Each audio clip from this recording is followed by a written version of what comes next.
video when I share it. I'm not seeing anything yet. Just Lovecraft. Yeah, yeah. Well, this guy looks. I think this guy does look like Lovecraft, so I might be right actually. So wait till you see this guy. Okay, do you see this guy's face? I'm not seeing anything yet.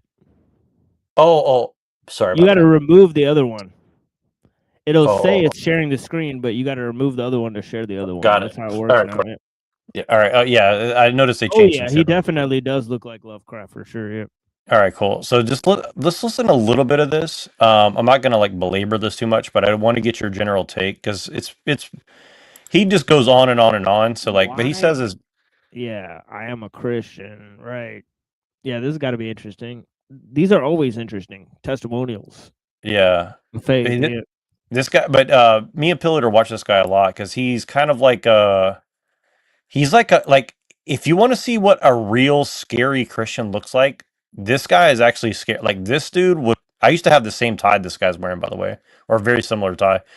Um, but yeah, this really interesting. Like this guy, like if this kind of guy got in charge of the government, like this is the kind of Christian that would like do some shit. You know what I mean? But he doesn't seem like it. But listen to the way this guy's talk. I want to show you this. All right.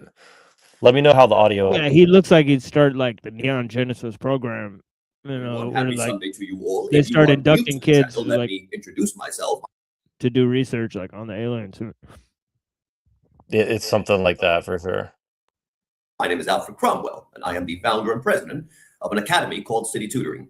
And we specialize in pure mathematics, but we also teach many other subjects, including history, political science, religion, logic, and rhetoric, and all of those things. But my particular area of focus is pure mathematics.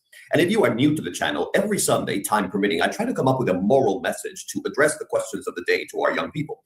But I started a series last Sunday on why I am a Christian, because a lot of people ask me to answer the question. They say, you keep saying you are a Christian, you keep saying this and that. Why do you not justify, why do you not answer the question why you are a Christian? So because I take this very seriously, I didn't want to just do one video saying, oh, I'm a Christian because A, B, and C. That's very infantile. That's ridiculous. You have to, when you are going to justify a religion and an ideology, you must be prepared to expound upon it and to be able to come up with the proper arguments and address all the issues that come up. So this is going to take months to do. So that's why I began with a series. Yeah, I can appreciate his thoroughness and explaining. Yeah, this dude is intense, man. I'm telling you, like very intense guy. But yeah, he's right. You know, but I don't think Christianity is an ideology. I don't think he phrased that appropriately, or to see Christianity through an ideological lens. You know, because if I were to cast someone as a Christian, I would think of them as maybe having a personal relationship with Jesus Christ or something like that. You know, not necessarily following an ideological set of values, right?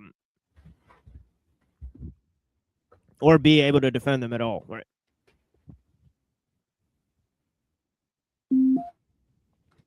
So I think we have to proceed now. If you are interested. Yeah, I think it's just weird how he's saying this is what it means to be a Christian, is to be able to defend an ideology. I don't think that necessarily follows from the experience of most Christians. But yeah. Interested in the topic, you can look at the video from last Sunday. But we can proceed now from the austere region of first principles into that broader and in some respects more commanding domain, the domain of history. Because philosophy establishes what must be, but history records what has been.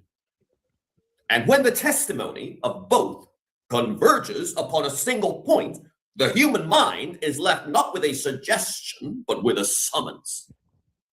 And I wasn't going to make this video today, actually, because I wanted to take, I actually do have later on, I hope I can have enough time. I don't want to leave anyone stranded. I was going to do a nature walk. I'm going to some caves today later on. The bandits used to use those caves in the 19th century. But we have a great history in America of our own folk. Not that I'm glorifying being an outlaw, but if you are God's outlaw, then you are always welcome to be with me. And a lot of our pioneer ancestors were very much very bold men. And this guy's kind of based. Honestly, this guy's kind of based. I like his comment about history and ideas. Yeah, that's why I like this guy. Is like he's very like I'm telling you, like this dude, like he definitely would if he was born in a different era, like he would be like a nobleman that would like plot on someone and like Well, he sneak reminds me in. of of OG Rose. I don't know if you got a chance to look at his stuff, I don't think so. but his stuff is sort of like Christian, I'm sort of like Christianity, first principles, like Gödel's theorem, like and his inflection is very similar to this guy. So Interesting. Yeah. yeah, This so guy, I think this guy might be the reincarnation of H.P. Lovecraft. I'm not even joking with you. Like, I think he's like a very like this is how I'd imagine that H.P. Lovecraft would have been like in real life. Like, I'm not a have you big ever expert, seen but yeah. Jonathan Bowden and his lectures? Sounds familiar. I don't know. Maybe. Yeah, he's given like he gave some pretty good lectures on Lovecraft. But yeah, there's this guy named Jonathan Bowden who's part of some like Black Gnostic society or some shit Yeah, I'm that trying to get explains my like yeah, like he'll explain like Lovecraft and Savitri Devi and stuff. I gotta send you this guy. Yeah, I've been running into people on Twitter that are like have like a picture of Savitri Devi as their fucking picture, and I was like, this is interesting. I was like, I've never seen something like that before. I'm like, okay. She by the way was promoting veganism too. Oh, interesting. Yeah, it's interesting. That is very interesting. It's pretty. Cause Yeah, she was she purported to be like a Hindu. I mean, she purported herself to be a Hindu, moving to India to practice Hinduism. But yeah, interesting. Esoteric Hitler Hinduism. All right, let's see. I'm gonna play a little bit more of this, and then we'll go to the myth vision real quick. Well, anyway, so I hope I have enough time to do this. But I'm going to begin, and plus I have church in later on.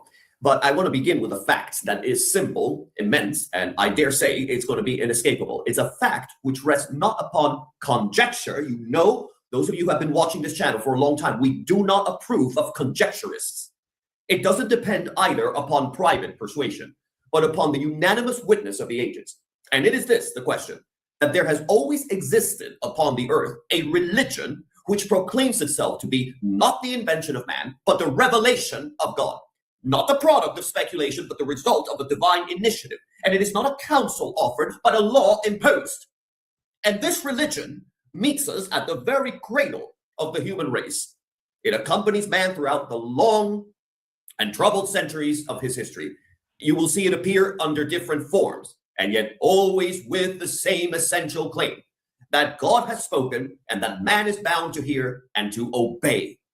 And when we examine, not superficially, but with the seriousness the matter demands, the development of this religion across time, we do not find a chaos of contradictory systems, but actually a remarkable unity unfolding itself through three great and successive phases, distinct indeed in their outward form, and yet precisely and profoundly one in their origin, their substance, and their end. And these three phases are what we designate as the primitive, some of you might say patriarchal religion. Patriarchy is not a bad word on this channel. And those feminists who don't like the word, who use it pejoratively, I laugh at you. The Mosaic religion, and finally we get the Christian religion. But let us, however, restrain ourselves within the bounds of method. We shall not yet affirm, we cannot affirm yet, for the purposes of today's debate, their divine origin. And we cannot anticipate the conclusion toward which we are advancing. We shall describe, I shall observe, we shall analyze, but I will not yet judge. And the first of these phases, the primitive or patriarchal religion, is that religion which God imposed upon the first parents of the human race at the very moment of their existence. It was not a vague sentiment. It was not an intuition of dependence, but it was a religion containing determinate truth revealed that were not discovered, truth which no unaided, human reason could have attained. Among these were the existence of good and evil spirits, of angels faithful and angels fallen, Satan, for example. And after the catastrophe of the fall, the promise that it was at once mysterious and consoling of a redeemer, a liberator, destined to restore what had been lost.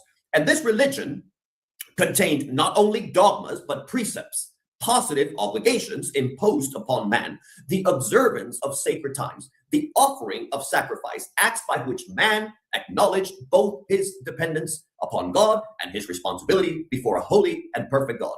And that is why we must speak upon this subject in such a serious manner, because it affects every single question of the day.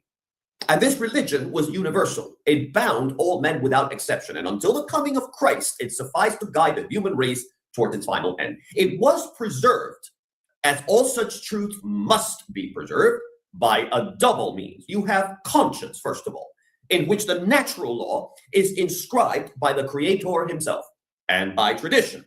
And that is that living transmission by which revealed truths and positive precepts pass from generation to generation. But here we encounter, as always, the instability of human nature. Man does not faithfully preserve what is entrusted to him.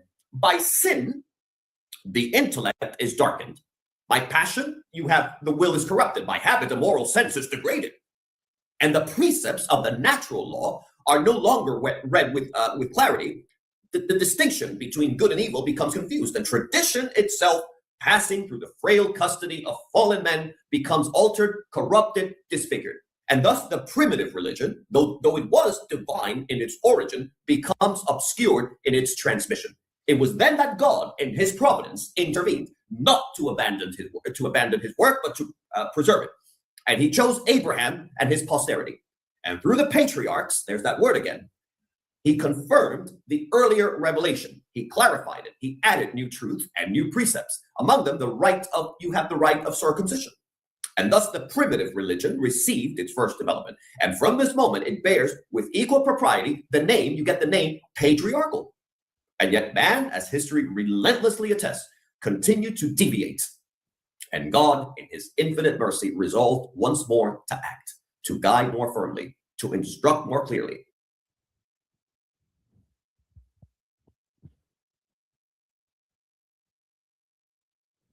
Yeah, I mean, it seems like there's many things that he's explaining. I feel no reason to doubt most of what he's said. But then again, expanding out from there, right, there does seem to be critical instances in which sort of Zoroastrianism, obviously the mysterious origins of Judaism, he's sort of blown past. Right, he said he doesn't have to describe those things.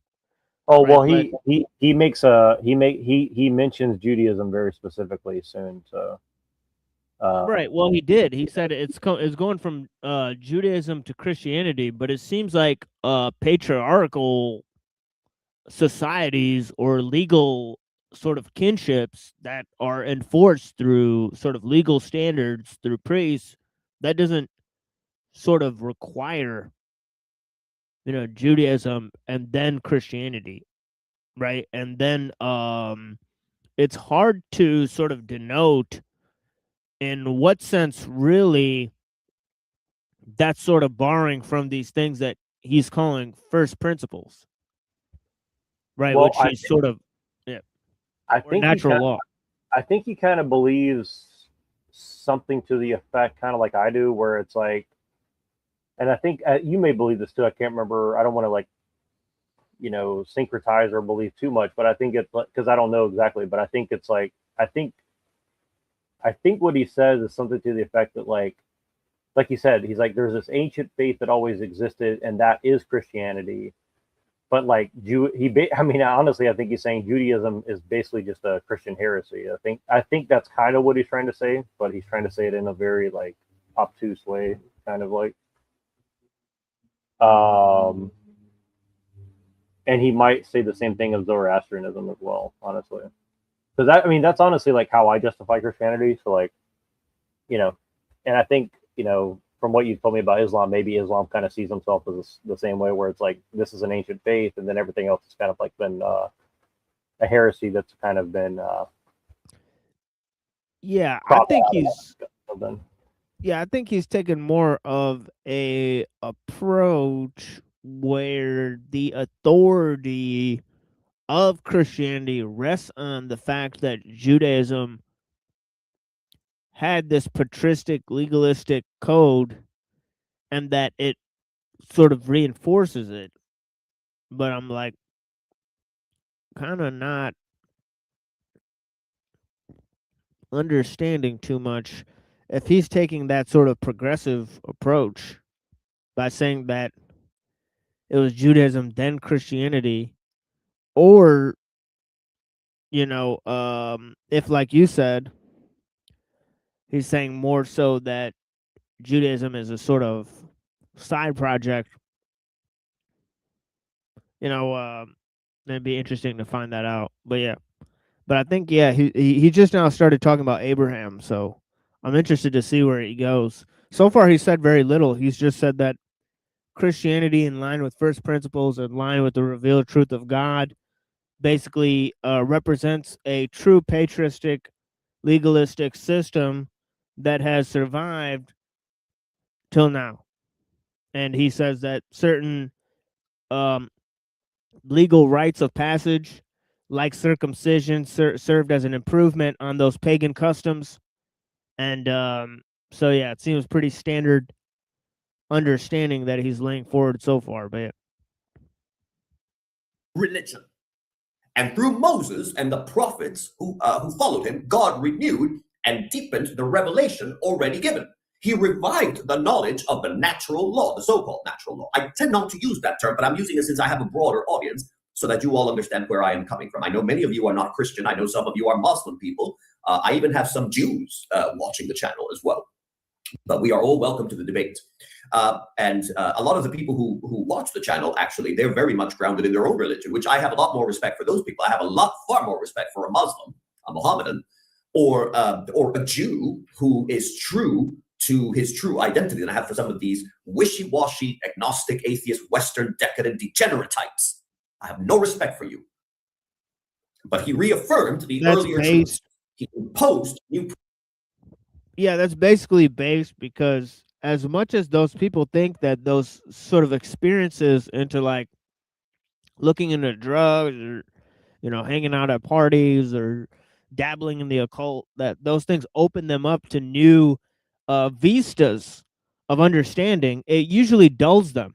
It usually seems like they've been darkened, and it seems like there's a sort of vistas they can't go down because they engaged in those things. Instead, it doesn't seem like it opened them up. So so for most of those people, yeah, I definitely respect somebody who's grounded in their views, more than somebody who's sort of just trying to figure things out, hanging around, and thinks that extremely common sort of low-level things have sort of opened them up to new vistas of imagination where they clearly have not displayed such a thing. Precepts. But the revelation was not given in obscurity, but under circumstances of extraordinary solemnity on Mount Sinai.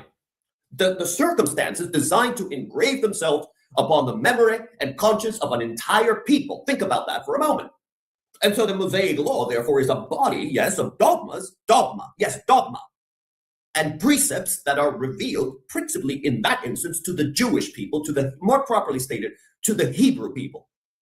And it is not universal in its immediate application, nor is it destined to endure for all time. Its mission is actually preparatory. It exists to prepare the coming of the Messiah. And for this reason, it is not brought to its final perfection. That perfection actually is reserved for the religion which the Messiah himself will establish, the Christian religion. And when the appointed time had come, when the long expectation of centuries had reached its fulfillment, the Redeemer appeared. And with him, the third and final phase, the Christian religion. And this religion that was given, obviously, by Christ himself, that is why it is called the Christian religion, contains all that preceded it, the truths of the natural law, the revelations of earlier ages, but it contains them in a manner incomparably clearer, more certain, more perfect. It presents not only truth and precepts, but also the supernatural aids that are necessary for their fulfillment. It abrogates the Mosaic law in all that was particular to the Jews, to the Jewish race of people, and it becomes the religion of all men for all time. That's why I've always said, I've always told the Jews, and if you're a Jew and you're watching, I'm going to tell you this, the Christians, we are a better version of you. We are an improved version of you. Our ancestors knew that. Our Christian ancestors knew that very well. That's why you were shunned in many cases, because you didn't, you rejected the perfection of the faith that was through Jesus Christ. And it will receive no further development after Christ. It is definitive. And thus we arrive at a conclusion of the highest importance. The three religions, primitive, the Mosaic, and the Christian, they are not three separate inventions, but they are actually one and the same religion. See, there you go. Centuries. They have the same author, the same fundamental means. They all rest upon a redeemer, and the moral law is common to them. I think he's going too far with that. Revealed progressively are present from the beginning, at least in the germination of the principles.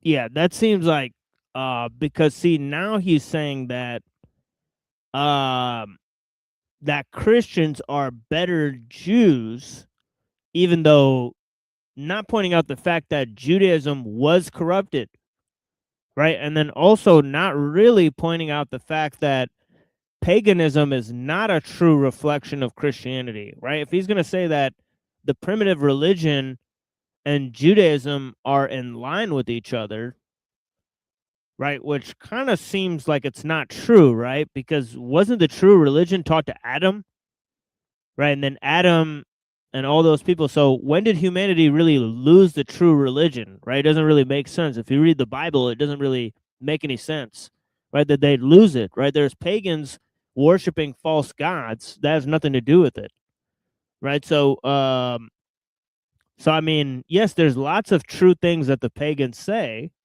right? Because they have correct histories, they have correct, understanding of certain deep down sort of metaphysical truths, right? But that doesn't actually mean that they possess a continuity of a revelation from God, right? They have nothing of the sort, right? So, so I'm rather confused at the assertion, but I understand what he's saying, right? But then, in line with that, right? And this is where sort of it gets interesting for Christians and Muslims, because Muslims say that law was never really abrogated to a certain extent.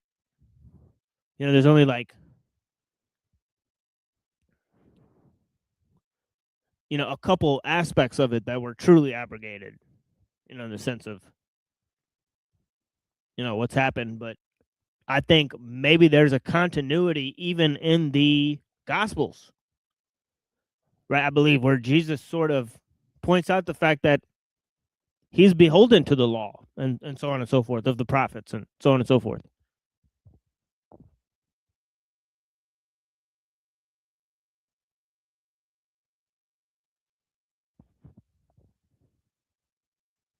Yeah.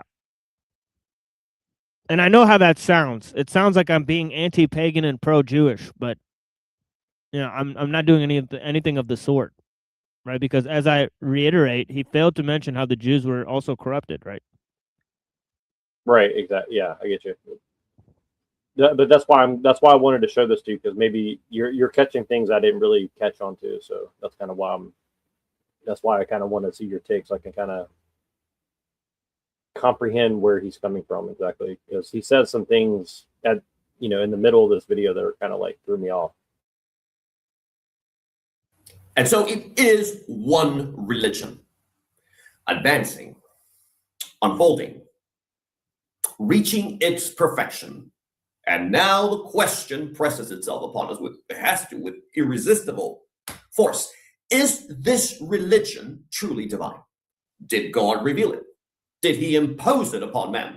And so this is the question that we are to examine. But before we undertake that demonstration, it is necessary, we must remove certain obstacles, objections, which in our age particularly present themselves with great confidence, though not always, hardly ever, with equal substance.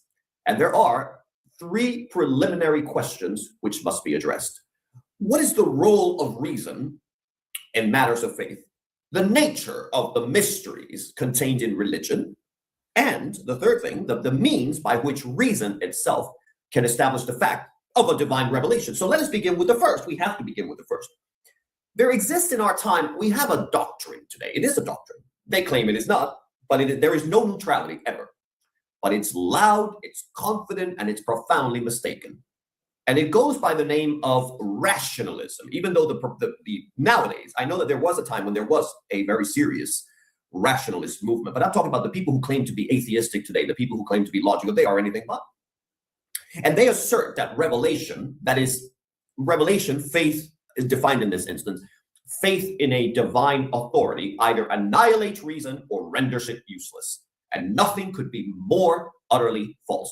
The church, with a clarity and firmness which leave nothing to be desired, has addressed this very question. You see, there exists two orders of knowledge that are distinct both in their principle and in their object. In their principle, because in one we know by natural reason, and in the other by divine faith. In their object, because there are truths accessible to reason, and others, mysteries hidden in God, which can only be known if they are revealed.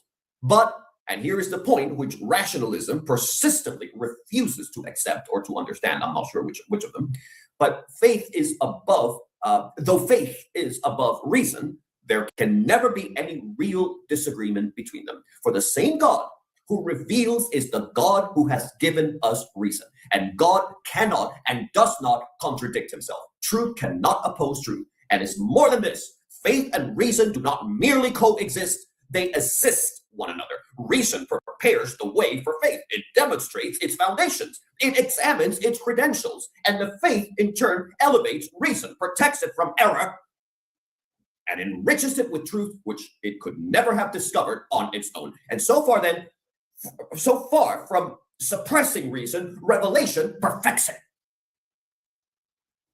And scripture itself confirms this doctrine. Far from demanding blind credulity, it warns us against it. Do you not see what the Bible says? It says, he that is hasty to give credit is light of heart. Believe not every spirit, but try these spirits. Prove all things. Hold fast to that which is good. And again, we are commanded to be ready to give a reason for the hope that is in us. You know, it's funny because a lot of these people, a lot of these clowns, these anti-Christian clowns, they're the most gullible people I know.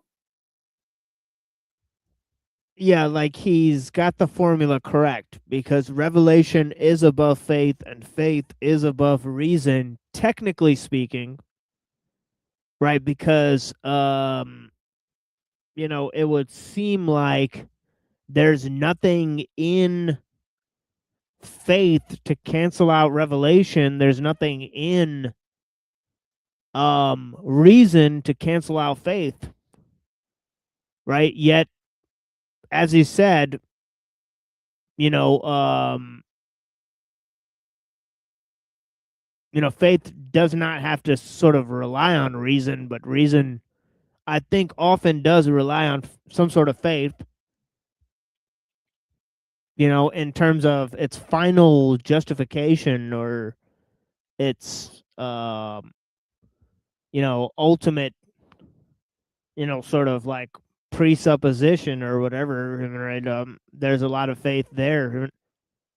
So I don't know.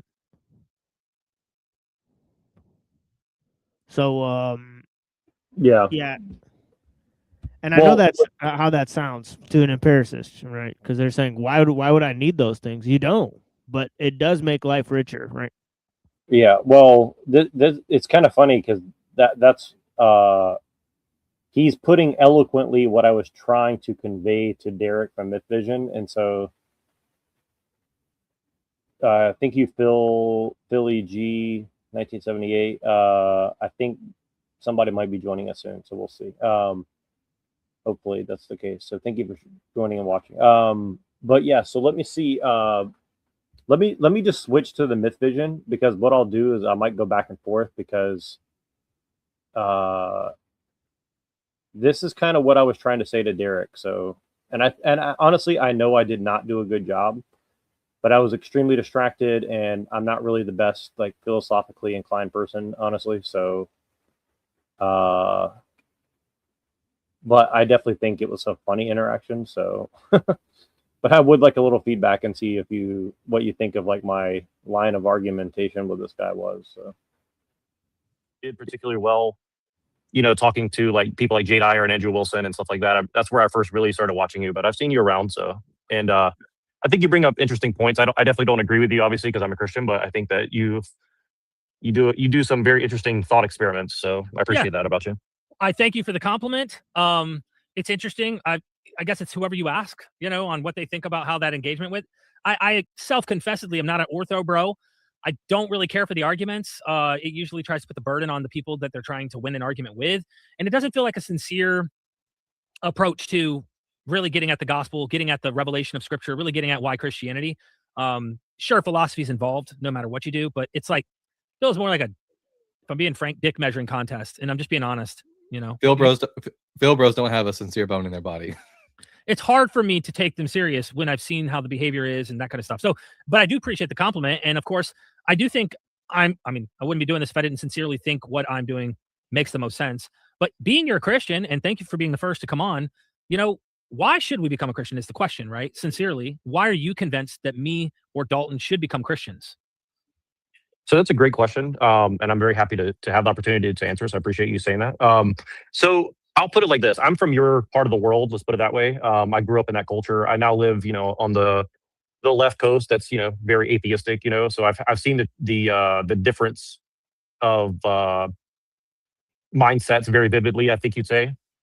And I'll put it like this. Like, I think that, you know, you could agree, at least in some sense of the word, that like where we come from in the world is a very special place where people do strive for morality, and they do strive towards certain higher level virtue, right?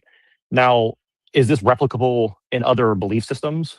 I think perhaps to some degree, but it's almost like English, right? Like, so one of my friends says something to the effect that like English is a category of the mind, right? And when people speak English, they start thinking as an Englishman or a Germanic person in some sense, right? Now, I'm going to kind of put it that way for Christianity. And for example, like, you're not convinced that Christianity is true in any sort of logical way, but definitely you've seen the fruits of Christian thought, and you're definitely, you know, thinking in the terms of a Christian. And I can see that in a lot of your work, if that makes any sense, right?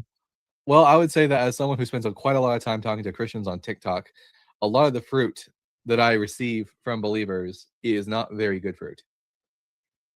Oh, I would 100% agree with you on that. And, you know, and that's a fair point, I think. And I think you guys have done a good job of, exposing a lot of the hypocrisy, and I would say also I'm trying to use the right, nice terminology because we're on YouTube, obviously. But there's a lot of wolves in sheep's clothing as well, where people just use faith as a shield to guard them from criticism.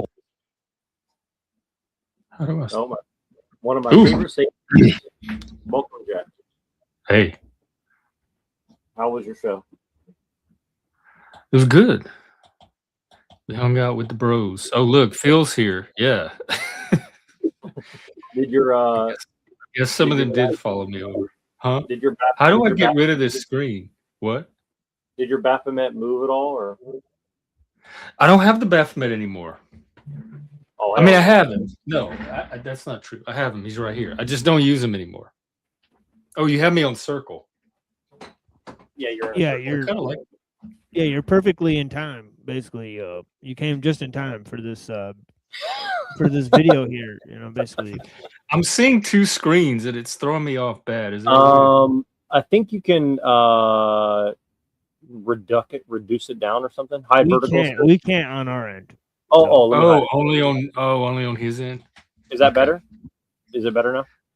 No, it's still there, but I'll live with it. I'm sorry about that. It should give you I think if you go to settings or something, it should have a way to like hide vertical. It should say hide vertical. So I think it does from the owner's end, but I don't know if viewers can hide it. I hit it. Let me see. Double check. I appreciate you bringing it up because I'm not the best with StreamYard. So let me see. I know how annoying. I know how those little things are like really annoying. So, how do you I'm seeing everything twice. Who is Derek? Yeah, and the 4 people watching on Cyber Caliphate, unveil yourselves. You know, Right. who right? you be? You know, Who you be is Derek is Myth Vision. He's a famous atheist Oh, kind of person. yeah, I follow him somewhere. I didn't know who. I didn't know what even it was, but they keep coming across my feed. Apparently, I You just sub thought at some point. you just thought he was hot, so you followed him. I get it. Well, he is I'm for someone half my age. Bible guy's not too bad either. Who's this Neuro Jack guy at the bottom?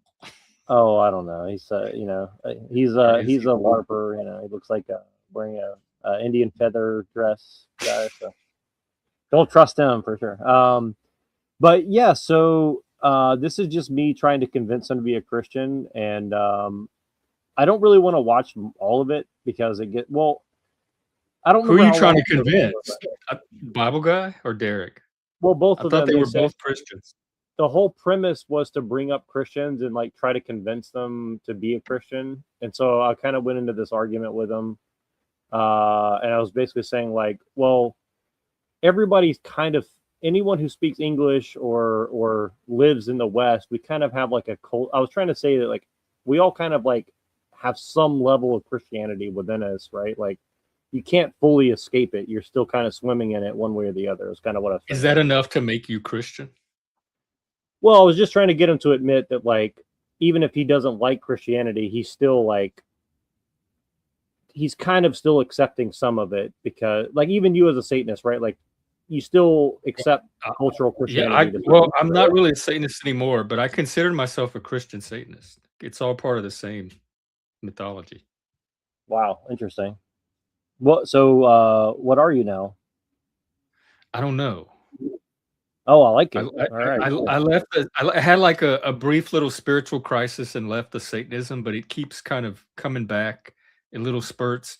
I think I'm still culturally Christian Satanist, but I don't think either one captures the full range of my spiritual needs. So I'm trying to find something that encompasses all of it, and I haven't yet. Right. So maybe you can convince me to turn Christian because I definitely have that side in me. I have a Christian side and I have a satanic side. Well, I think that we all have that to some degree. So I think admitting it is definitely like a good thing in general. Machine, do you have any feedback from what I said so far? Because I don't want to. I don't know exactly what I said, but I was really speaking off the top of my head the whole time. So, which I usually do, honestly. So, nothing new there. yeah, I mean it's interesting. You're kind of saying what Jeff is saying. You know that like there's a certain sense in which atheists are or people who follow different religious systems are allowed to be that because of a sort of cultural milieu that's laid down by Christians, right? So that's kind of like what you're saying is like that they still benefit from Christian values, right? Even though they don't participate in Christianity, right? You know what that reminds me of? It's kind of like when people say like, well, you're white, you benefit from. I'm not saying you're saying this. I'm just saying it's like it reminds me of when people say like, you're white, you benefit from white privilege, whether you're Christian right, exactly right. But that is kind of what I'm arguing in a way. Like I'm kind of saying that. I'm like, you kind of have like Christian privilege. I think a lot of people, including myself, would think of Christianity as believing in the resurrection, creation, possibly original sin, something like salvation. So there's a extra physical dimension to it. There's an afterlife. There's a spiritual dimension. Otherwise, I agree you could be culturally Christian and still secular. Right. But I think true Christians would expect something more like subscribing to some kind of belief beyond just this world. But I guess what you could say is like, would you say that some people, maybe even including yourself, like they kind of say, well, I like certain aspects of like Christian culture or Christian beliefs. So I'll just kind of cherry pick, like, I like this stuff, but I don't really want to believe in like the fantastical side of it. Would you say something like that? Yeah, I'd say any of that's possible, but would other people accept that as being real Christian, true Christian? Well, that's It's kind of like what one of the cornerstones of Christianity that I'm aware of is a belief that Christ died for your sins or that he's a personal savior. So to me, that goes beyond just ethical Christianity or cultural Christianity. It's a metaphysical commitment. Right. I see. Well, I think I do try to argue the metaphysical side with them. I can't remember exactly what I said, but let's see. I try to move pretty quick, so let's see how quick I got there.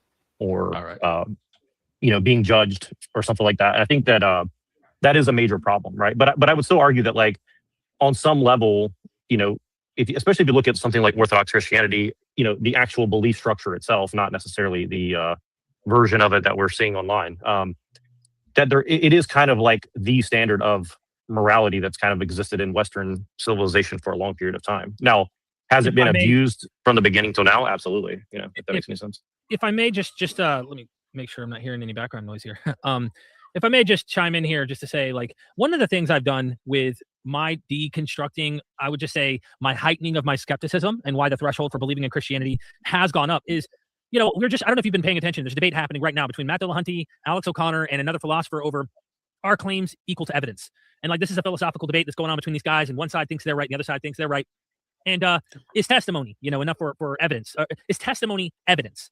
And what kind of evidence is it? All these kinds of things. And when you bring a claim, and they're going through this, for example, the guy goes, "Hey, I bought a soccer ball at the store." If you know your friend's into soccer, that testimony will heighten the evidence claim and make you probably 90 to 95%. You wouldn't probably doubt your friend bought a soccer ball at the store. It's not like a belief to accept, but also it makes sense. He's into soccer, that kind of stuff. So it can be used as evidence. And so we hear testimony. We have written literature that is saying to do good things according to the philosophy of the New Testament, claims of resurrection, and these things. What happened to me, and I'm taking the long way to get around to pointing out what I mean by morality, is much of the ethics we find in the New Testament are inspired directly from the philosophies in the pagan world that existed by the philosophers such as the Stoics, the Platonists, Epicureans even. I mean, there were Cynics. A lot of scholars have identified Cynic philosophy in Jesus' words. And so what I'm getting at is like, yes, Christianity ended up dominating the world. No doubt. Islam might be next. It proves nothing of the validity, and you're not making that argument that, it is. I'm just making the point that if the ethics of, let's say, Islam had fruition, and then eventually, let's say, Islam tamed itself from its more radical aspects, we started seeing some positive things. Eventually, they abolished some horrific ideas or whatever. And then all along, the apologists in the Islamic realm just say, all along, these were the truths. It just took a long time for Muslims to finally come around and see them and things like that. And yes, they made a lot of change in large portions of the world. The morality claim to me is just like, there are plenty of societies that thrive quite well.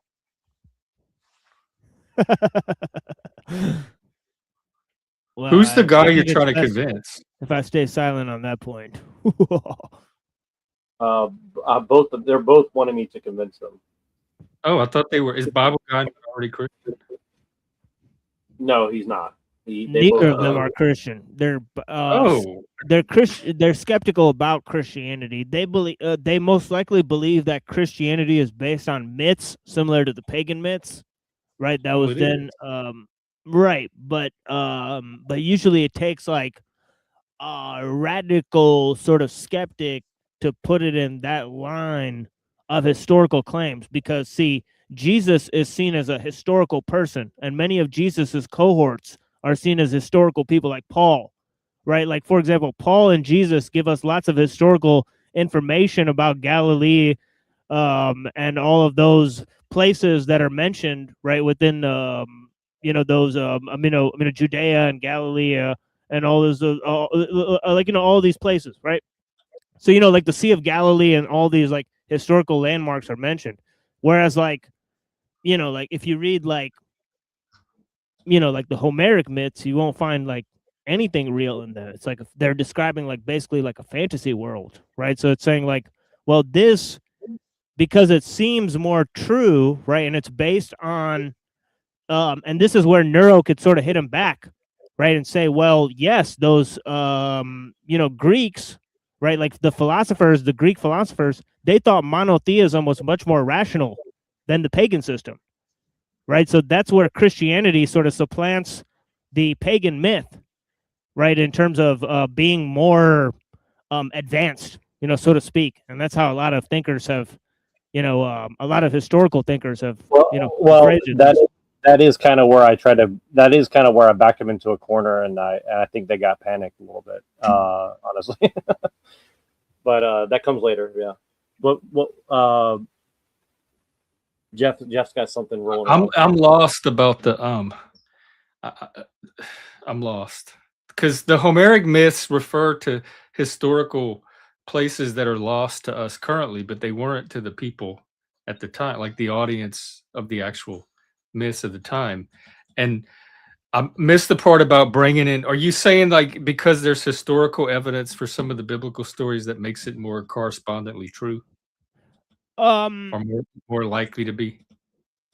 No, I'm saying from their perspective, right? He's saying that something like the Greek or the pagan philosophies are just as advanced as Christianity because they contain the same sort of ethical truths. Right? I'm saying, well, no, they contain way more than the ethical truths. They contain historical continuity, right, through the references to the places and the geography, but they also contain a sort of metaphysical continuity because it's a monotheistic system, the same way that Plato described. Right? Plato was a deist. A lot of Christianity is based on the Greek like substrate, especially particularly Plato. I mean, Plato was a theologian before Christ. Right, exactly. So they repurposed those ideas, right? So to speak. But in another sense, those ideas were not accepted by the pagans. Like, for example, Plato's monotheism was rejected by the pagan Greeks. And also, I don't think that, I mean, the Greek ethical system and moral system is definitely not the one that is the foundation for our current Western ethics. I think we do draw on the Christian system, right? So the Greek or pagan system, right? So yes, they had a system of ethics, but it's not the one that ultimately made its way into Christianity and through Christianity into the West. Well, right, exactly. If I hadn't been so distracted, probably what I would have tried to argue is like, and I kind of say it at the end, which I don't want to say the line that I think I say it in. I'd be interested. I just don't want to like say too much because I want to genuinely see your reaction. But I think what I would have said is something to the effect of like, is your problem with Christianity that it's like the big dog, in that if it was just something else, anything other than Christianity, you would just be coming for it as well? Like, is it just because it's like a predominant thought or what? Like, is he woke? I mean, they say they're not woke, but in my opinion, they definitely are. Like, it's definitely like a undercurrent of wokeness for sure. I mean, so much of this stuff is like woke. I mean, my biggest problem is that it's like this like obtuse blindness where it's convenient, and then other times it's like laser focused on like one or two things to like prove their point, but then they ignore everything else that like is inconvenient to their position, right? So yeah, they're seen as not scholarly in some ways, like sort of like a conspiracy channel, because mythicism is not accepted by a majority of scholars.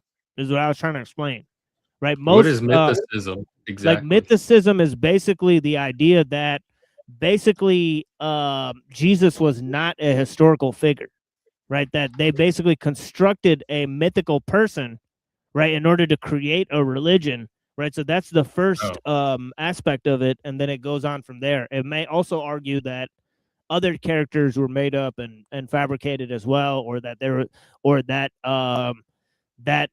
maybe Christianity itself is not a religion on its own, but it was sort of hijacked by either pagan religions or Jewish midrash. Right, so it was either a combination of Jewish midrash and pagan myths that then got combined, right? So this idea is usually, denied. Well, obviously, it's denied by Christians, right? But it's denied by atheistic scholarship in general, right? Who claim that there's a direct genealogy of Christianity from Judaism, right? And henceforth, there's no influence from the pagan So that is what a lot of them come to conclude, even though that seems, it seems. Christianity was never just one thing. It was in the process of development that eventually settled into certain historical forms that even today are diverse. They're not even identical. And I would be cautious about ruling out any type of influence in that age. Because Yeah. everything was being influenced by everything else.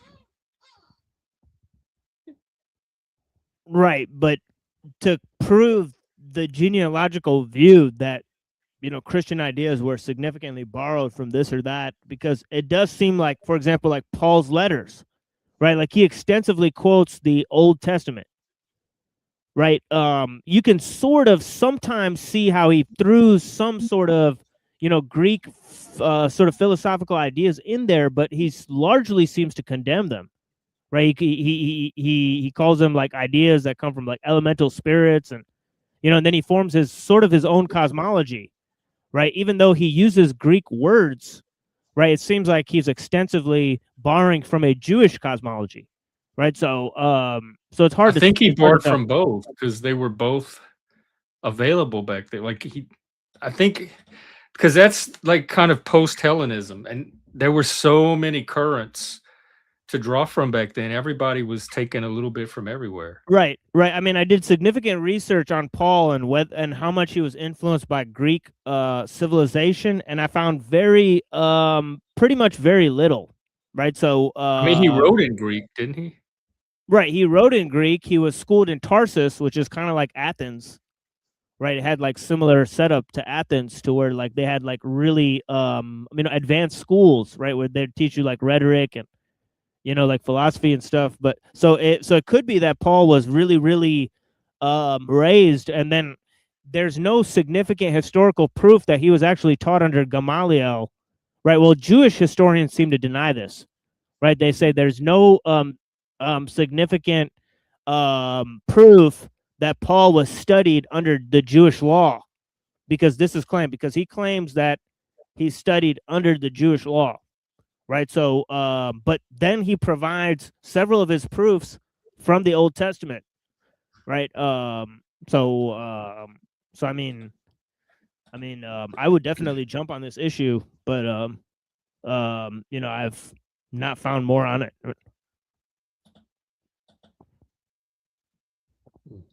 Yeah, I always thought like early Christian, like basically the form Christianity took eventually was Pauline Christianity. And it was his own synthesis that he came up with using his own artistic and literary creativity. But he drew from all the sources that were around, and just like any artist does in any age.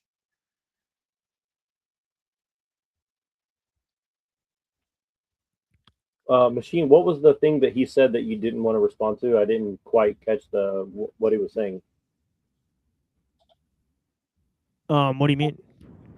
Before, I mean, what Derek was saying, you said you'll hold your tongue on what he was saying there. I think you guys might have just talked about no, he was saying that basically Islam could take over and then apply the same ideology, and they could take a retroactive approach, just as Christians have done, and said, well, all of these historical ideas were leading up to us. Right. So that was the argument that he was making, and but I was curious to know you and Jeff's response to that. Yeah, well, but what's ironic is like, isn't his own worldview kind of doing that too? Where it's like they get like secularism out of Christianity, then turn around and say, well, this was a necessary step to get here, but now that we're here, fuck all that. I mean, you know what I mean? Like, isn't that kind of what he's done? Isn't that kind of? I should have turned that on him too, maybe. But do you think that would have been a good argument, or? Is he a secularist? I mean, basically, pretty much. Oh, I really thought he was Christian from all his posts that I see. Well, he tries to like secularism is post-Christian. Even if it's secular, it's a post-Christian secularism. Yeah, I think it is something like that. So he's kind of, but that's the thing is like he's trying to have his cake and eat it too. That's kind of why I took this approach because like I do think he scares the fuck out of like Jay Dyer. Like I think Jay Dyer's scared as fuck as this, of him. To be honest with you, like I haven't thought about him in years. I forgot all Well, about him. well, Wilson said this in, basically to Mark Reed. He said this, right? He basically said it to Not So Erudite, right? He's claimed that basically, Christianity is responsible for Western progress, right? So, so essentially, all of the atheistic ideas, even liberalism, has to pay its respect to Christian ideology, right? So on and so forth, right? I mean, individuals are responsible for progress, and they can be found in all different denominations and worldviews. Like that's too abstract to say an ideology is responsible for progress.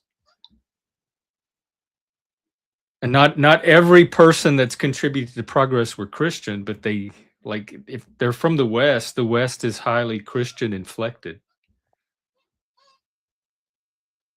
I don't know what his point. I think he's trying to claim more for. He's like trying to clout ride off of our Western geniuses and try to claim more for Christianity than I think.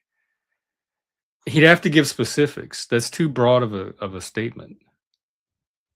He'd have to show how. How is Christianity as a belief system responsible for our progress and solely responsible for our progress? it definitely tries to dismiss that there was like a lot of occultist beliefs that were involved in what he calls Christianity, right? So that's kind of where I go to, and I've noticed like if you start going down that road, like people will flip the fucking table over on you, and they just won't engage, and they'll just call you like a conspiracy theorist, or they'll find some reason not to engage with that line of thought. You know? Then they're not there to discuss ideas because it's not.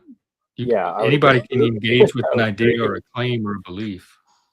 Yeah. Well, and again, it's like I think that you can make like no true Christian, argument and say like who's the real Christian, but it's like it does get pedantic. But at a certain level, it's also like what level of occultism is acceptable within Christianity, right? And so like if nobody wants to have that discussion, then I just don't think we're having I don't think there's an honest discussion being had about what is a real Christian, So like you can't, I think it's like if you want to have your cake and eat it too, like just be honest about that and say, well, I don't like the occultism, but I'm not giving back the technology and I'm not giving back all these things that I've gotten out of it. It's like, okay, like just be honest about that. I think that's just a more honest, approach to the situation, right?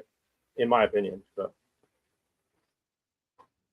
like was Newton a Christian? I mean, you know what I mean? Like was Isaac Newton a Christian? You know what I mean? Like I guess so, but like but he was also an alchemist and stuff, right? So like where do you draw the line, Yeah, especially that like that pre-scientific era where so much of occultism was as advanced as that kind of stood in for science at the time.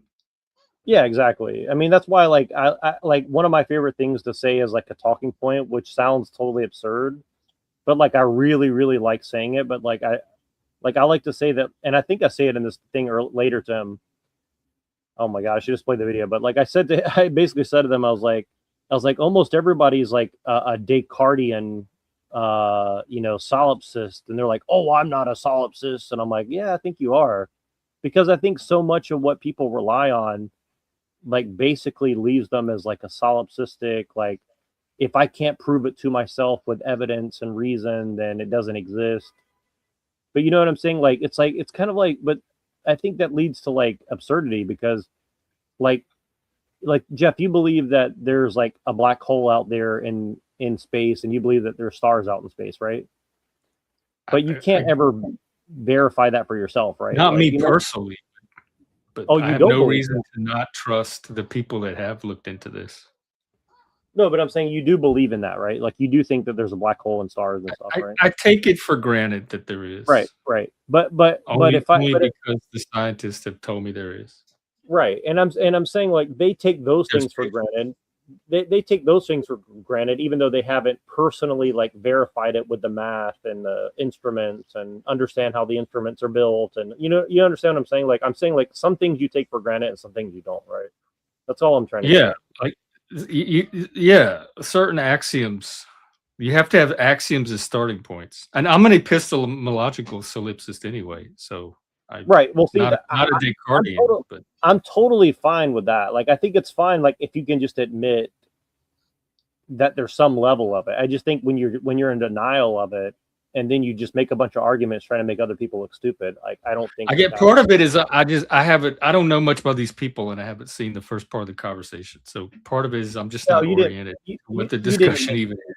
You didn't miss anything really. So that this is pretty much the beginning of the argument. So I'll go ahead and play a little bit more because it gets pretty good pretty quick. But yeah, this guy's wearing like lipstick, I think. The Bible guy. Interesting. With good ethics in the East, for example, and I'm not saying all their ethics are good. In history, everybody owned slaves, for example, but the morality argument or the ethic argument doesn't really move the needle on me when I can find those ethics predating Jesus in the philosophers of the time. And it's just not a very convincing argument to me, if I'm being just honest with you. Sure. Yeah, and I appreciate what you're saying. And I can even agree largely kind of like with your perspective in a sense. I mean, there's a lot to unpack. And of course, can you pause it? I had an AI conversation about this the other day where I asked it what specifically are Christian, like what did Christianity itself contribute to our understanding of ethic, like our modern ethics? And it gave me a whole list of things that are derived specifically from Christianity itself that are not found in any systems before Christianity did innovate. So if that's what he's talking about, it's not all derivative. Just like Socrates was an originary figure. He brought things into culture that did not exist before him, or he formulated them in such a way as to originate from him. Christ did the same thing for a lot of values that we take for granted here in the West as well. Yeah, I agree. I mean, that's beliefs, values, ways of looking at the world, like emphasis that we place on certain things that we didn't place before because of Christ as a model and a figure and a proponent of that. Yeah, and he kind of reoriented our ethical sense in a way.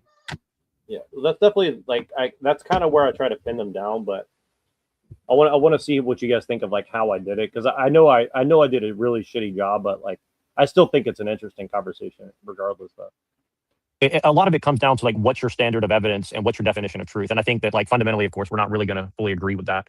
But I would say that in a sense, and sorry, I'm just going to have an interruption in just a second here, but I'll say it like this, like, sorry, I'm distracted because somebody came up to talk to me. So just give me one moment. I'm sorry, hold on. And Dalton, feel free to, if you want to add anything. Let him add and I'll respond, because I do have a response to you, but it's going to be a little long-winded, and I want to make sure I address with you guys.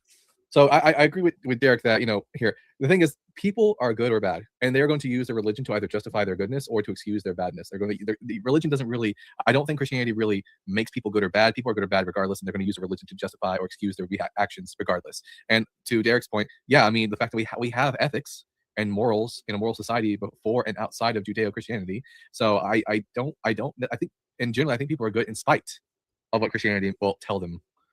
If I may add just to that, while Neuro's paused for a second here, I was on my way up here, and I've caught some slack. I'm glad Neuro brought up some of the ortho bros that I've engaged in the past, because one of the things I haven't done is studied a lot of the philosophy or philosophers. And so I had a 9-hour trip getting up here to my mother-in-law, we don't know how much time she has left. She's on stage 4 cancer right now. I'm in her backyard, and my wife's inside spending time with her. And I was told by a lot of friends of mine who do know Plato, who do know Socrates quite well, and they said, start with, Credo or Crito, apology, start diving into Meno, start diving into Euthyphro. And I started reading all of these, and I spent 9 hours that day listening to all these audiobooks, and I started realizing I noticed some trends. This is 300-400 years before Jesus. In some of the cases, it literally says there is not a single situation where you are allowed to harm another human being. Coming out of Plato, Socrates, in these discussions, that they had such an ethic that harming any human at any time is absolutely uncalled for, and they do not allow it.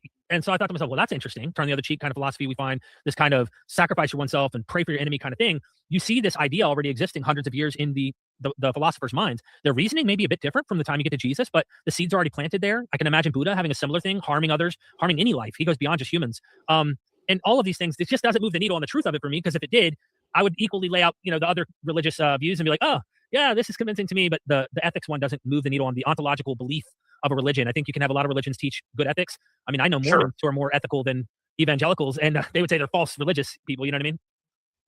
Yeah, I mean, I think there's always going to be a tendency to have like a purity spiraling among Christianity, and again, I think that's maybe depends on your perspective because okay, you could. I mean, I like to argue things like for instance, that Nietzsche was a Christian who struggled, and he wrote all these polemics against Christianity because he saw the value in Christianity, but also hated how it had been bastardized, by people like Hegel, maybe for example, right? So like I would say that Hegel is like the father of like modern heresy of Christianity, for example, right? So like, should we delineate like their response is just like just 6 seconds of silence after you said that? I'd say Christian Nietzsche. I think he saw the value of myth in general and what happens when you try to move away from myth, and Christianity just happened to be the dominant myth. So I don't know if he saw value in Christianity itself other than as myth and the human need to have some sort of myth. Because he did the same thing with Dionysus and Apollo when he talked about the Greeks and the birth of tragedy.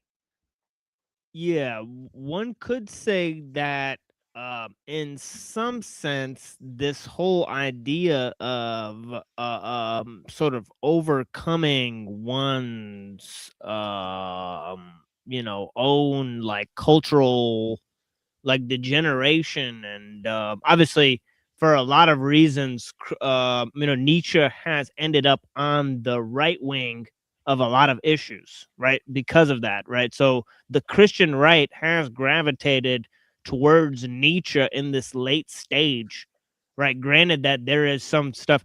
Obviously, Nietzsche is impossible without the milieu that's sort of laid forward by the Protestant Reformation, right? He could not have composed the works and the writings and the stuff.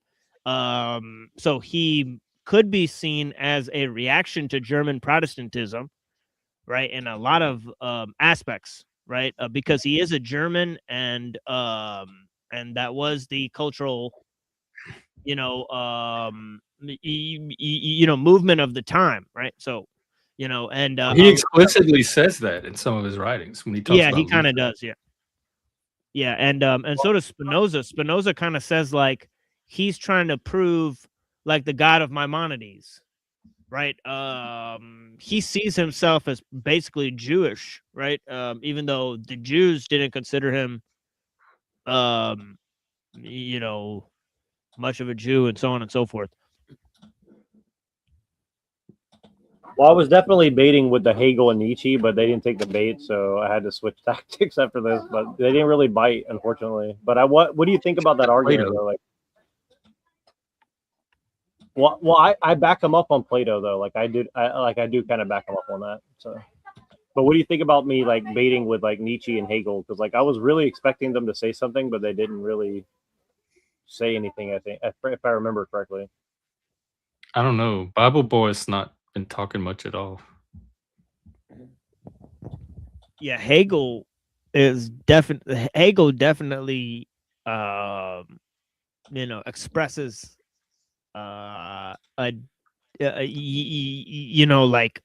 ideas about Christianity and how it led to the enlargement of freedom on a sort of universal scale, right? So we sort of read that in Reason and History.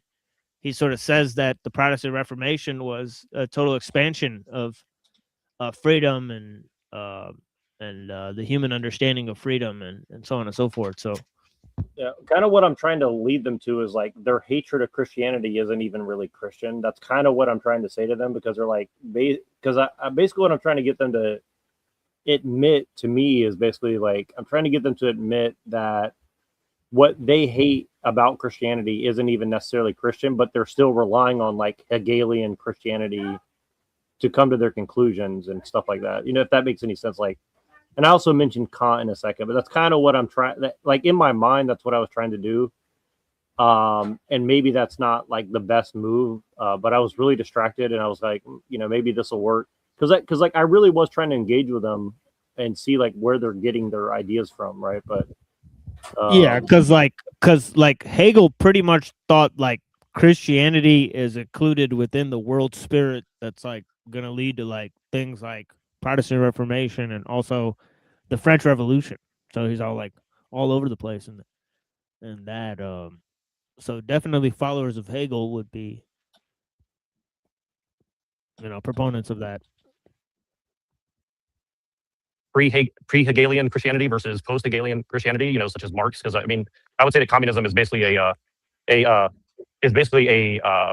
heresy of Christianity in a lot of ways, right? And if you want to get technical about it, Marx kind of said that in a sense, right? So, and I think that it is kind of a strength that if you want to look at Christianity as a syncretic version of previous philosophies and stuff like that, then I think that is, you can make a strong argument for that. But to me, that kind of would kind of strengthen Christianity. I particularly agree with what you're saying about the Cynics. I think that people often overlooked it. Jesus very much sounded like an Eastern and Western version of Cynic philosophy in a lot of ways. And I think that's a very poignant thing that you point out, to be honest with you. It sounds like we could just take the ethics and leave all the, because again, I don't think there's really anything all that unique to Christianity as far as its ethics are concerned. So I can take the ethics and I don't need any of the religious aspects. The question really at the end of the day is does Yahweh exist? Yeah, there's the Bible sort of have your cake thing that you're talking about. That's the have your cake and eat it too that you're talking about. It's he's like, I could just take the ethics and it's but even though did Jesus resurrect the dead, was he the just gonna say, even though it's kind of one that led to the other, you could pretty much argue.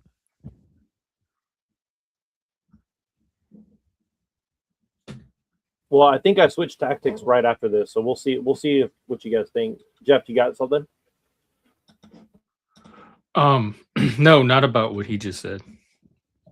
Yeah, I was just really distracted because I did not see I did not really look at these guys' faces while I was talking the whole time. But this Bible guy is definitely wearing lipstick or something. Bible guy. He's got DSL for sure.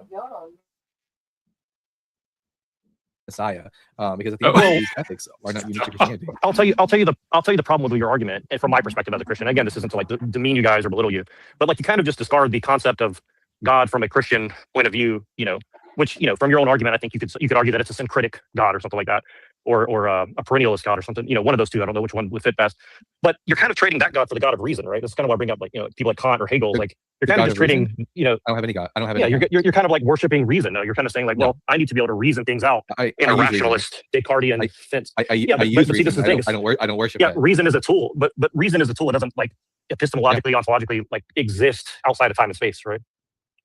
No, but I don't think anything does.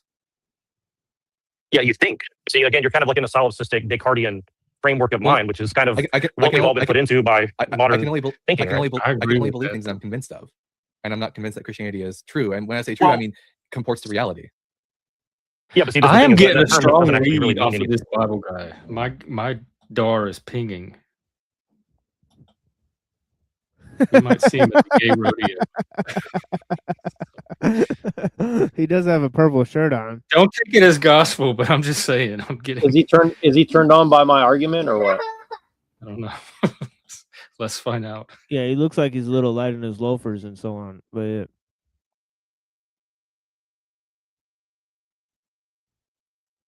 Thing at the end of the day, and again, I'm not saying this to belittle your position, but I think that you're making a distinction between you're not really.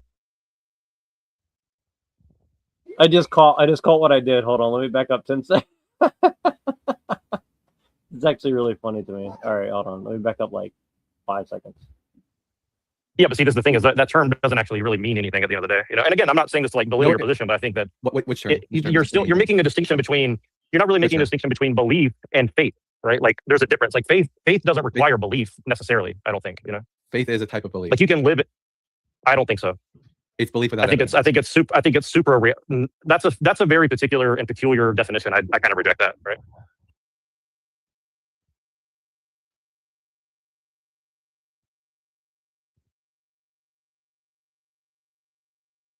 So I'm just basically trying to point out that they seem to be conflating belief and faith as if they're the exact same thing, and I was trying to that's kind of what I was trying to catch them on. Well, what do you think they are? A lot of people do use them interchangeably.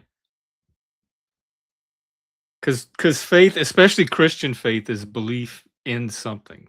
I mean, faith is belief in something. But you can have everyone has beliefs. That's not necessarily I would call faith. Well, but faith is definitely. But I would say that faith is something that's like It's a you don't believing that necessarily- something is so.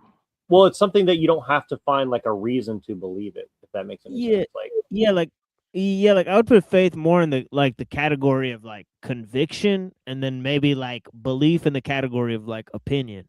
Or you could have an opinion about something. That doesn't necessarily mean you believe something, all right? But if you like have faith in something, then that means like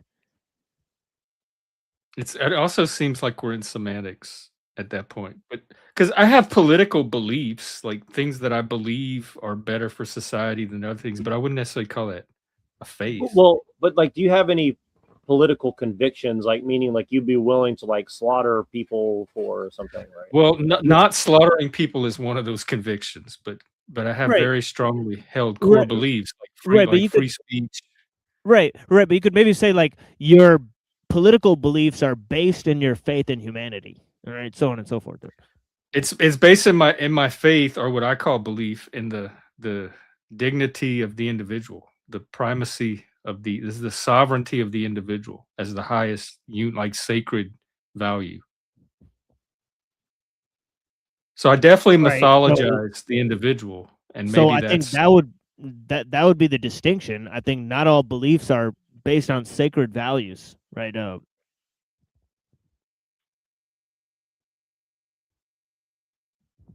Or could maybe one say so, that? but maybe beliefs ensue from faith, or they're downstream from what our deeply held values are. But then I have scientific beliefs like black holes. Like I haven't personally verified if there's a black hole, but I believe that they're out there because that's what the Right. smart people say makes sense. But that wouldn't necessarily be like a sacred, No, see, no, that's I what I wouldn't mean. say. Other than like human reason itself could be seen as a sacred value. Oh yeah, because it's part of like the mythical structure of like, because like there are certain myths of our civilization. Like reason is like basically one of them, like science and reason and stuff like that. Yeah, I We would say believe that. in like all of those things, that we believe that we can achieve, progress through those things. That would be like sort of a myth, right, of our current age. Or faith. Oh yeah. Like faith in human reason, I would say, is a form of faith. Right. I think so. So Neuro's right with that for sure. Yeah, I would just go to Hebrews 11 in terms of how do I understand faith, and the examples that are listed from those in the scripture, and they use the Hebrew Bible, happen to be in circumstances where all the evidence is contrary to the promise. So God promises something, and Abraham's way too old, or Sarah's way too old, or the situation in front of their eyes do not seem to make sense with what he's promising them, and yet they're still having hope. So contrary to the evidence, they have hope. And the example in that the faith hall of fame, if you will, with all the list in Hebrews 11 describes people having hope in cases where all the evidence seems to suggest that's not going to happen, but they still believe, or they still have hope in God doing those things he promises. So that's why a lot of skeptics you'll hear say faith is believing in things without evidence, because when you look at and maybe that doesn't sound right, because sometimes we're going back and forth and trying to engage in debate and whatnot. But when you just look at the face value of that hall of fame, a lot of those people have no reason in front of their eyes.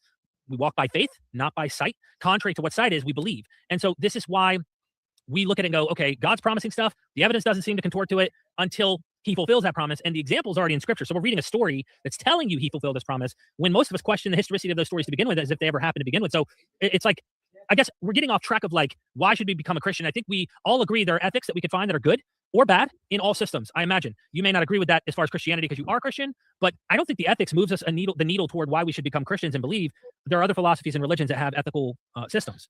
So we're wondering, what other than ethics would you argue? Sure. Well, I would argue like this again. I think that, to my knowledge, I think that, if you want to look at it from a pragmatic point of view, which I think that's where you guys are coming from, which I think is another trap. But again, like I do respect it more than most worldviews. For me, it's not pragmatism. It's just simply like I don't necessarily care about if a religion works or it functions in society. I want to know whether or not the religion is factually true, if it comports to reality. Like I could. Yeah, but you're putting a value on truth that, ultimately you're still kind of arguing that. Yeah, but you're still kind of arguing that it has some sort of, practical or intrinsic value. Exactly right. So it's still a subjective value that you're kind of like imprinting upon. Yeah, the so idea itself.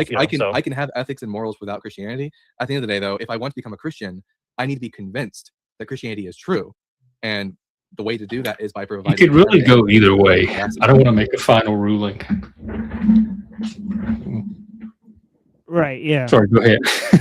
No. I Jeff is understand right, what though. he's saying about needing to be convinced, because that's part of what holds me back too.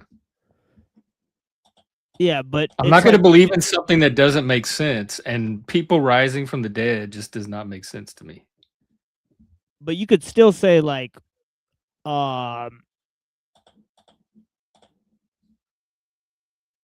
because he's saying like, he's saying like, if you don't accept it as true because you can't know it to be true, right? Then you shouldn't use it for ethics.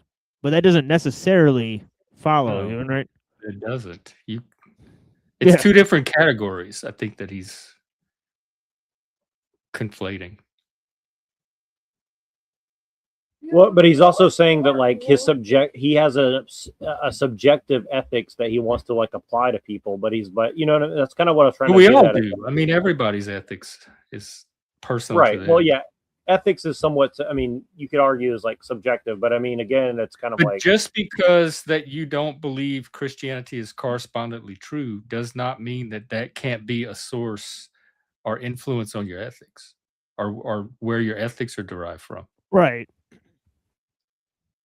If that's what he's saying. well, and that's kind of how I started off the conversation, is saying like you're still comparing everything to Christianity, whether you believe in it or not, which is kind of interesting. You know what I mean? That's kind of what I was trying to say. Is like it's kind of interesting that you reject it, but you're still comparing everything to it, right? So, and then I would then venture to say basically that the claims in either Christianity or total atheism are so finalistic that you can't prove anything either way. Right? Like the total, like putting the total burden of proof on yourself is pretty ridiculous. Right? But yeah. well, that's actually kind of where I take the argument. That's actually pretty much what I say. Well, let me continue for a second. Not just its usefulness. Right. But so again, I'll just make a few brief points just to leave you with some thought experiments from my angle, because I think that's kind of what you guys are that's kind of one of you guys' strengths. So I'll put it like this. I would put it like this. I think that Christianity is one of the only faiths that allows people to kind of play golf between themselves and God, like God being like the golf course or life, and yourself as the player of golf, right? Like you usually don't play golf necessarily against the other people unless you're in a tournament, right? But ultimately you're trying to beat your last best, or at least find some sort of satisfaction out of the game that you're Go off it with God. Did it work? Yeah, I was just kind of like I knew that they were kind of thrown off anyway, so I was like, let me just throw them off a little more. playing, right? And I think that that's kind of the perspective that Christianity brings to the world. I don't know that another faith does that. For example, I don't quite understand the analogy, but if you're making the claim that Christianity allows for one to have like a personal connection with the deity, I don't think that's unique to Christianity. I mean, I certainly do think it is, but let me explain briefly. I can get that in Judaism. Well, not a personal connection. It's almost even an American modification of Christianity, because it's not even European Christianity. The like a personal relationship with you and Jesus Christ that you share alone between the two of you is not even found in traditional European Christianity.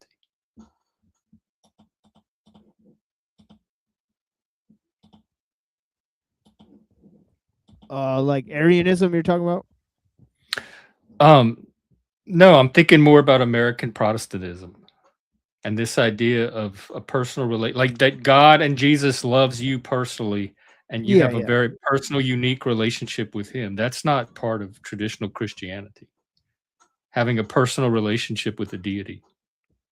Right. Right. It would seem like and I don't know, like the Greeks didn't. You might have a God that favored you or helped you out, but y'all didn't have a relationship. Right. That's more like so if he's saying that's found in other religions, I'm interested to hear what his examples of that are, because I don't even think it's found in even a lot of Christianity itself. Well, he said Judaism as the first example. So like a personal relationship with Yahweh. Yeah, I'm not so sure about that. First of all, who would want one? And second of all, I don't. Is there a biblical basis for that? I don't see. That's what I'm not sure of. Like, I mean, it I know he depends on looked out for Israel, the tribe and his people, but not any particular. Wasn't David his favored? Yeah, like isn't like God like Ein Sof, like so you can't describe God like there's so on and so In the forth. Kabbalah, he is. Right. So I would think there's Jewish interpretations, significant Jewish interpretations where God is basically indescribable, ineffable, so on and so forth. So But I think that Yahweh maybe himself was a very definite personality, and he changed from book to book because they had different authors depicting him. well, and again, like the whole, like, I mean, as far as I can tell, the primary point of Christianity is like, you know, Jesus became a man to like let us know God's personality, essentially, right? So I mean, like, maybe that's not the best analogy to use, but like, I think that that's pretty unique as far as I'm aware. Like, I don't know of any other religion that's like, you know, God came to like get to know us and show himself and reveal his personality to us or something. Like, I mean, The I don't know. personality of Christ is so different than any personalities of Yahweh that we encounter in the Old Testament. So that's why I don't think God the Father is Yahweh. Well, I think the point is that how could you like they always use this example, like if there was a good God, why would a kid get sick and die of cancer or something, right? Like the only way that you could prove that is if you meet him in person and say like, and he kind of tells you like, look, some things you're going to be able to comprehend and some things you can't, but I'm still here for you at the end. You know, it's like it again, it's a mystery. You're not trying to say like, oh, the ethics, you know, you're going to understand like the morality of Well, then God. why did he show up to be mysterious? That seems to defeat the purpose of revealing himself so that we could know him. Well, it's kind of like what Paul said. Paul said, look, for some people, you're going to get milk, and other people, they're going to get the meat. Like, not everybody's going to get like an equal revelation of the truth, right? well, there's a huge proponent of Paul that actually believed that that Jesus was not the son of God the Father. That's a different guy, right? But the actual father of Jesus is like an alien. You know, that like sent him into the world to save us from Yahweh. So he said that the Old Testament is false, but he followed the New Testament. It would be Marcion, right? I think to distinguish itself from Judaism, they had to change up the Father a bit to make it not Yahweh. 'Cause it's definitely not the same person you encounter in the God of the New Testament. To me, is definitely not the same God you encounter in the Old Testament. Their personalities are completely different. It is kind of weird that they didn't use the name Yahweh. Well, Yeah, Yahweh who is it, Abba or God the Father? I think Yahweh just means Lord, though. It's not like if Right. you ask like most people, if you ask the name of God, like Tetragrammaton is like basically the closest they'll get to saying God's name, right? Like they say Tetragrammaton is like. I don't know, think God wants you to know who he is. He's certainly not making it easy. Well, I think trying Yeah, to I believe that. personify all of existence is like you can't really do that, but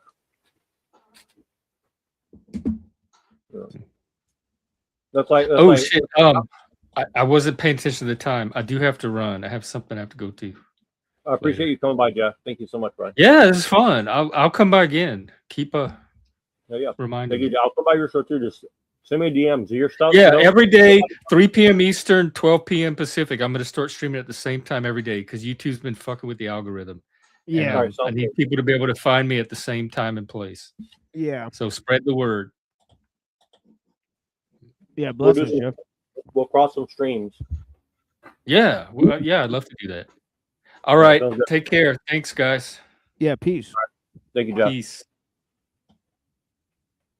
But yeah, I mean, I think it is the same God, but I think it's one of these things like, you know, there's so much occultism wrapped up into people's beliefs that it's like really hard to get down to the nitty gritty of it for sure. Like maybe even my own, maybe I'm deluded by some of the occultism, but you know, it's possible, but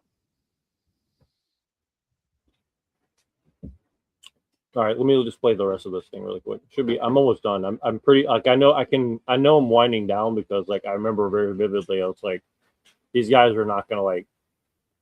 There's already made like 3 or 4 points, and they keep going back to this whole like beginning of the conversation. So You kind of seem to get that from like scientism, right? Like you kind of think that like, well, by analyzing and measuring things, it gives you some sort of like connection connection to reality that's superior to somebody else. I mean, you're kind of I'm doing a able to- simulacrum of that, I think. I'm able to understand the physical world to a better extent through science. I don't know what scientism is. Scientism's not a real word. But it is a real word. It's the religion of like some solipsistic religion that a lot of people are in that they just can't admit to themselves. I'm not a solipsist. I think most people in the modern age are definitely a solipsist, whether they're aware of it or not, for sure. But again, I'm just leaving you guys with some thoughts. I think what you're doing is what a lot of Christian apologists do, is that you have to sort of drag atheists down into the muck of religion. You know, like you realize that there's something wrong with religion, so you have to point fingers at us like, well, actually, you too, you're religious, but we're not. I don't have a religious bone in my body. You definitely are. I'm definitely not. I don't think that, but by every definition of the word of religion, I think you guys do fit. And again, I'm not saying that to dig on you. I think it's there's not a single deity that I natural worship. to humans. I think he's breaking Well, up. this is why people do.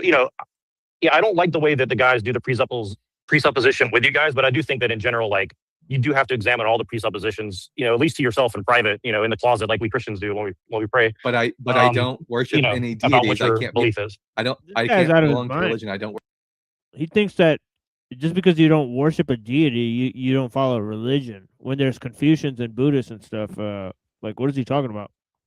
yeah, well, that's kind of why I was being a dick about it. Like I wasn't really trying to be a dick. I was just trying to like very quickly show them the point I'm trying to make, which is that you can't escape like that you're taking some presuppositions for granted to make your arguments, right? And I kind of said like, well, you got to go into your closet and like admit to yourself your own presuppositions at night, like what like a Christian does when they pray to God. So I was just trying to be funny. I was just trying to be funny about it, but I really was serious about it. Okay, buddy. Well.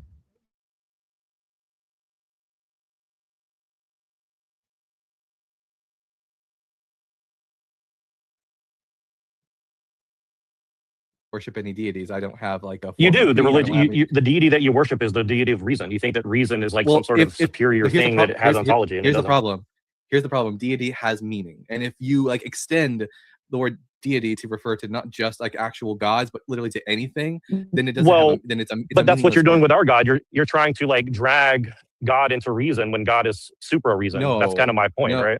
It is. No, I'm just defining deity as a divine being. Like, do you think that we could ever? Let me ask you a question. Let me ask you a genuine question. Do you think that you could ever quantify or qualify the existence of the universe via any sort of reason or science or anything like that? Do you think that's ever possible? Do you think you could ever have the? Okay. I don't know. Say what? I don't know.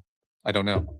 You don't know. So you think the universe is, as far as we could tell, basically infinite, and you think that there's some way we could possibly compute the? Okay, there's a contradiction right there, because earlier he claimed that he can't follow Christianity until he knows, and now he's saying you can't know.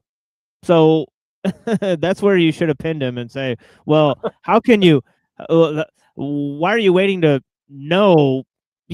Something you can't ultimately know. You just said, right? So pretty weird. Yeah. Well, and again, like I know I didn't do a great job, but I was just trying to see like what level of like honesty are they coming at it with, and I think I genuinely threw them off. Like you can see the way Derek's looking. Like I think he's genuinely like not sure what to say. And he had a thoughtful response to a lot of this too, actually, by the way. So I think the Bible guy kind of like is like deer in the headlights. Like I think he knows that he got kind of caught, but but if this had been like a 2v2, we definitely would have like caught them up for sure. Like if you had just jumped in the conversation like right here, for sure it would have been a very interesting conversation. What's up, man? Yo, what up?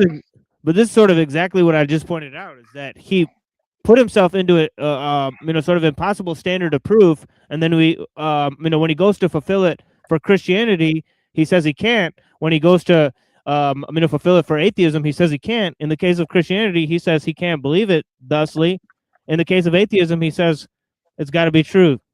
As a result, so that's false. Like it's like he applied false standards.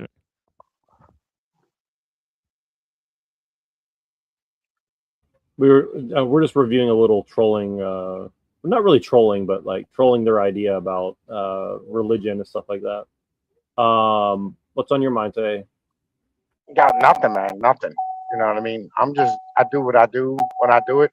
I understand like why it is that everybody's always so concerned with the truth all the time. Like, yo, listen, like the truth is only true until it's like Socrates said, bro. Like, the the beginnings of wisdom is understanding that you really don't know nothing. You know what I mean? You don't know anything in the end of the day. So how can you actually like really seek truth, right? Like, what is true when it comes down to it? Like, once you get new information and things change, like, is it still true? You know what I mean? The thing that you believe, like, stupid. Go fuck all that shit. Have an idea and like form like a basic cartography map of how the world works. Makes life so much fucking easier. Well, that's kind of what I tried to drag them into pragmatism, and Derek kind of admits that like he is kind of a pragmatist. This other guy is like, no, I just worship truth, and I was like, that's like by any definition, like putting truth above all else in the sense of like an atheistic way is definitely a religious belief that requires faith, in my opinion, right? Like you just have this like faith in like capital T truth that is basically like you're just giving like godhood status to like this idea of truth, and I think that that's it's autism, bro. You know what I mean? It's autism in the end of the day. I mean, the cowboy hat with the buckle on it didn't tell you that, but yeah, listen, like it's just autistic white people bullshit, right? They continually do this shit like all the fucking time, where they're just like, "Oh, we got to find the truth and the truth and the truth," and I'm like, "Shut the fuck up, man! Like none of y'all ever give a fuck about the truth. Shut up. Like, listen, you're just, what I mean, like obsessed with nonsense because you're fucking bored. Like, go fucking like dig a hole or something." well, that's why I'm going to try to do some more of these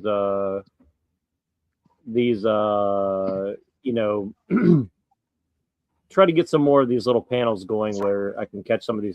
Like, I think you would have done very well in this little panel. Probably. Swear to God. All right, I'm going to finish this up. This is almost finished. So I just want to see. I can't remember what was said after this. It's almost done. Almost done. All right. I don't know. I can't see the future, but I don't know what scientists in the future will be capable of doing. Sure, but if you had to put a hypothesis forward, would you say that which would you would you say that my hypothesis is closer to that or yours? I don't do that kind of stuff. What I don't even know what your hypothesis ultimately is. I mean, I know you're a Christian, but we're not trying to like straw man your position or make you things you say you aren't, even though you keep trying to put that label onto us. And we're because you guys are trying to say that like that there has to be some sort of like evidence, quote unquote, of there being a God. I mean, for me, it's like reality doesn't. You can't reason how reality exists. Though, is what I'm trying to say. We're specifically asking Christianity because at the end of the day, who knows? I mean, let's just say in 5 years, I'm like, you know what, man? I think Plato and these guys were onto something. Maybe there is something out there. Shit, I could be wrong. Cool. Yeah, I think Plato was definitely onto something. Okay, I think Plato was definitely onto something. Mind you, let me elaborate a little bit here. Cool, right? So we come to an agreement. Let's just say we're both like, you know what? We just somehow, let's say empirically, there was a way of pointing toward that made people convinced like me and Dalton. Now, why Christianity? Why not polytheism? Why not the various systems that predate it? Why not the pagan version of the philosophers that centuries prior to Christianity already had these ideas that Christianity inherits many of those ideas, recycles them in their own systems. But it's just like, why Jesus? And so I think we're culturally brought up, and this is one of the things I think Dalton would probably agree with, is that Christianity dominated the world mostly. I mean, through coercion and psychological, I'll say manipulation, and I don't mean that necessarily derogatorily, even though it can be that way in certain circumstances. So I'm asking I'd also say that maybe it's through the strength of its usefulness. Like maybe it's useful to see the world through a certain lens, right? And this lens has provided people with the ability to do all these great things, right? Right, like 9 out of 10 times, he's betting on the prowess of psychological manipulation and coercion and all these things to work out in his favor. So I don't know why he protests when Christians do it. I don't know. Personally, don't care about whether or not Christianity is useful. I care about whether or not it's true.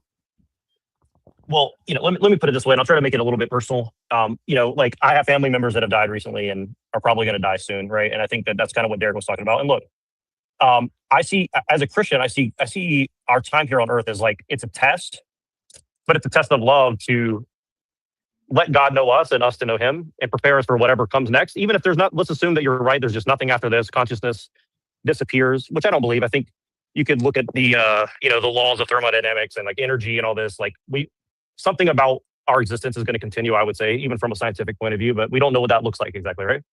But I think that Christianity allows us the lens in which to take all that pressure off of, trying to be this like miniature, small d deity of reason, right? I think if I think people have become the slave to reason, in my opinion. Again, don't stop throwing around that word deity. It has a meaning, and as soon as we start making it refer to just anything could be deity, then that word is meaningless. Well, because you use it as an axiom. Because you're using it as an axiom that a word which means anything means nothing. And again, because you can't justify I don't care about whether or not Christianity is useful. I care about whether or not it's true.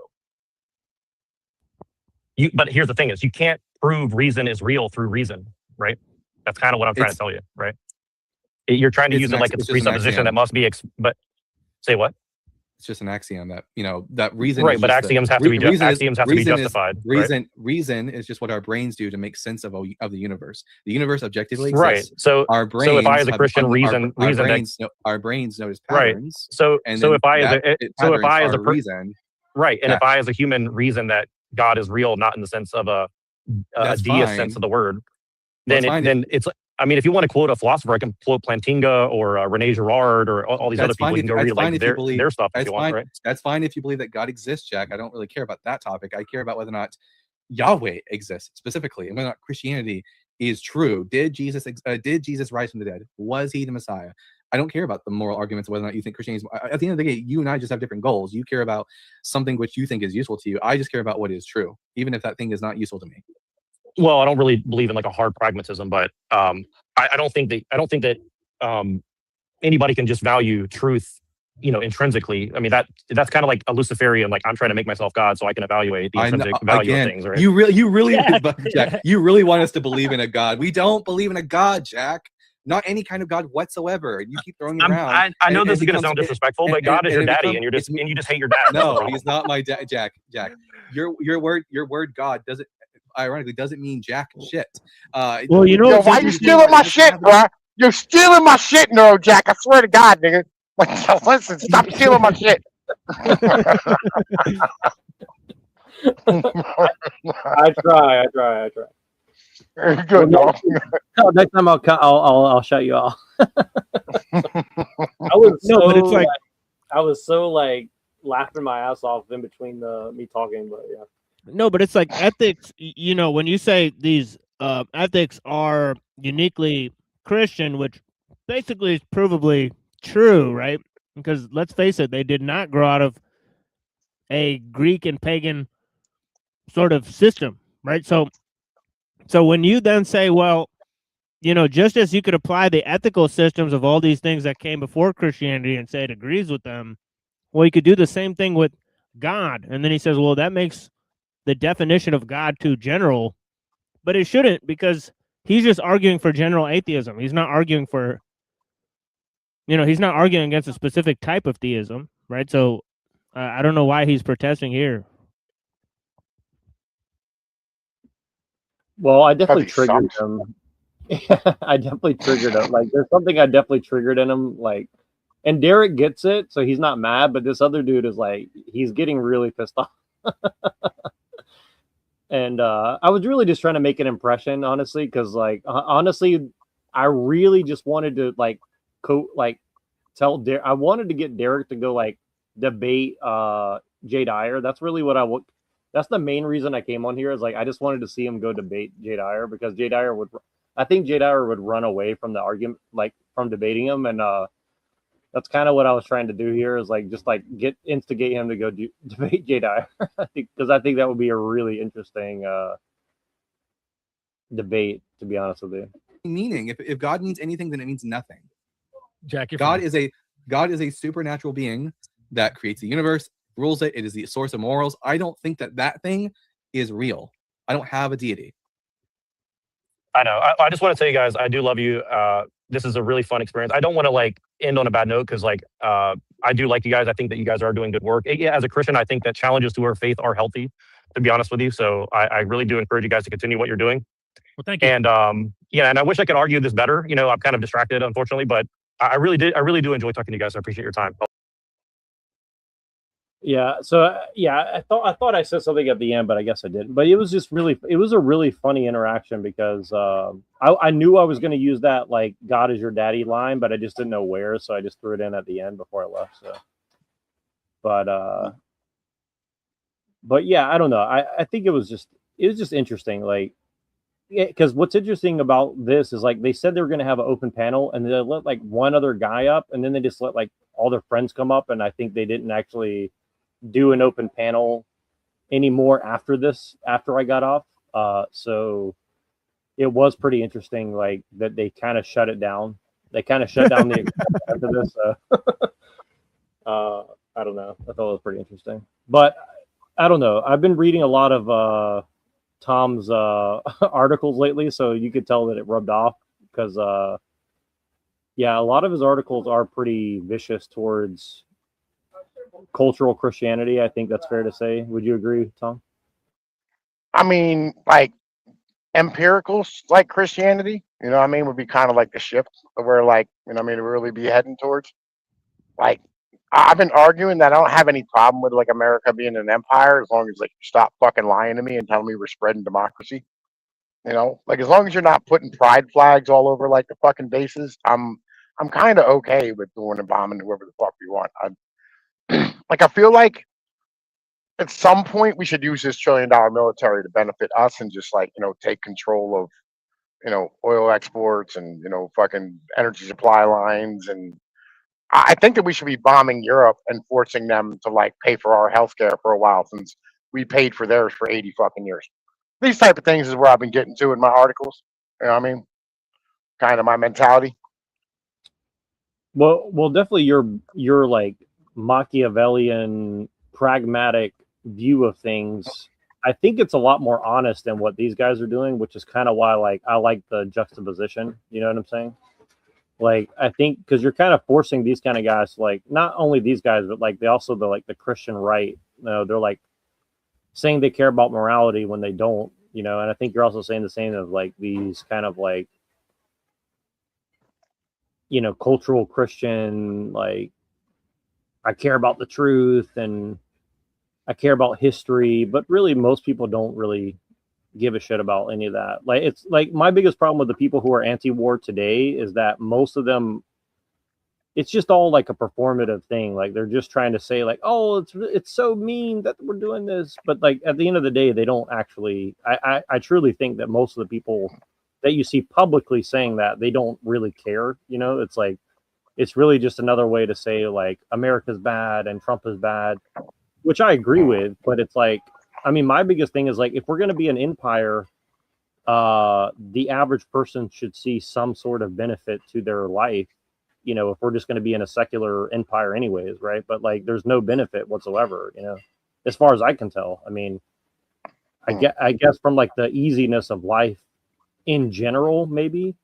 Like you said, Well, something like your the way article I saying sorry to interrupt, I just want to make sure I get this. Like your article recently saying like Americans haven't really had to sacrifice the way that other people have. Like that's kind of what I'm getting at, right? Yeah. So like here's where it is. So like right now at the moment, like you're paying, you know, like $3.80 a gallon at the pump or $4, whatever it is, right?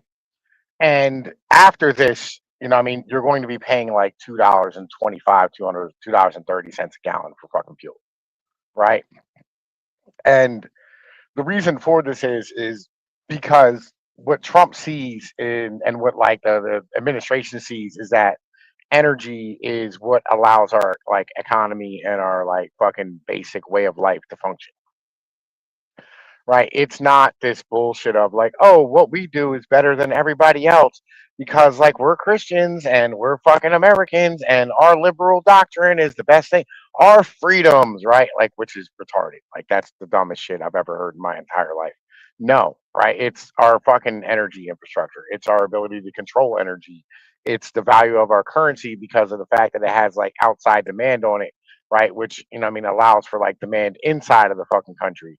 And as you start pumping the immigrants the fuck out, which needs to happen in a fucking hurry, and we're doing, you know, what I mean, little by little, which fucking sucks because, you know, the corporations are going to be funding corporations in Britain and, you know, what I mean, the city of London, these type of motherfuckers are going to be fucking like anti-fight. They're going to be fighting this tooth and fucking nail to stop it, right? But like as we do this, you know, what I mean, the benefits will be seen to like the average American, not like the upper middle class manager, like, you know, fucking the awfuls, but like the normal American, where it's like, yeah, listen, you can't afford this, you can't afford a place, you can't afford a home, you know, what I mean, you can't afford like the ability to like go on vacation, all this type of stuff, right? These things are available because of energy, right? And I there's a problem with the boomers, you know what I mean? Where like we have to maintain their standard. There's all these type of things that are going on that so many people don't really look at. And they're just looking at it from this perspective of the Epstein pedophile Jew nonsense bullshit, right? And like you gotta let go of that at some point and go, hey, listen, we need to conduct our fucking government and our fucking defense policy and our international policy in a way that's beneficial to the empire, corporate structures, you know what I mean, American motherfucking investment structures, and you know what I mean, like long term growth with, you know what I mean, basic shit. And you know, that's hard to do. You know what I mean, when you have so many people who are just so used to this, you know, being fed that college liberal line of peace and pita and, you know what I mean, vegetarianism. You know what I mean?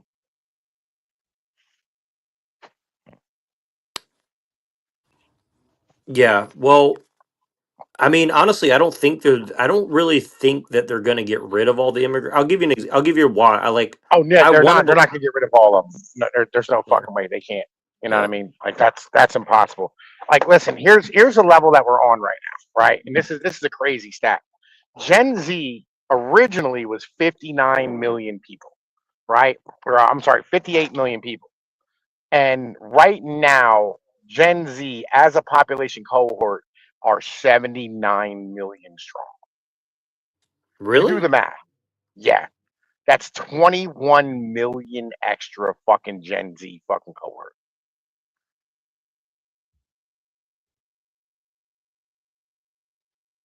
Right? Is that from immigration or?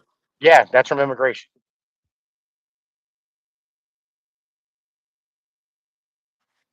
Well, I kind of get the feeling that that's why there's so much woke stuff is really just to like pander to these people and like get them to like feel American and be like, yeah, fuck white people and fuck all those people.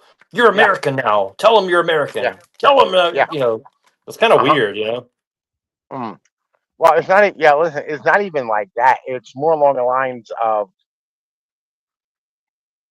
if you can get people to accept transsexuals, right, and like furries and whoever else, right, they'll accept whatever fucking person's working beside them, regardless of their culture, their heritage, whatever it is.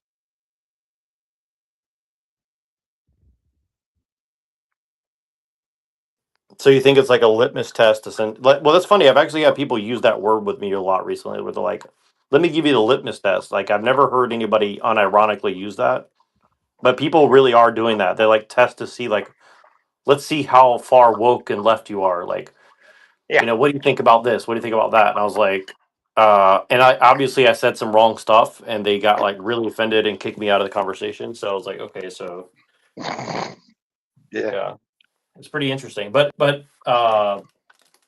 that's pretty weird. So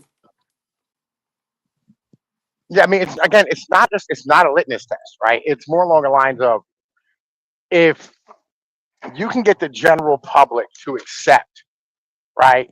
And I mean, just like the most wild ass shit, then like stuff that's like not quite as wild is easily accepted. You know what I mean? Like if you want somebody to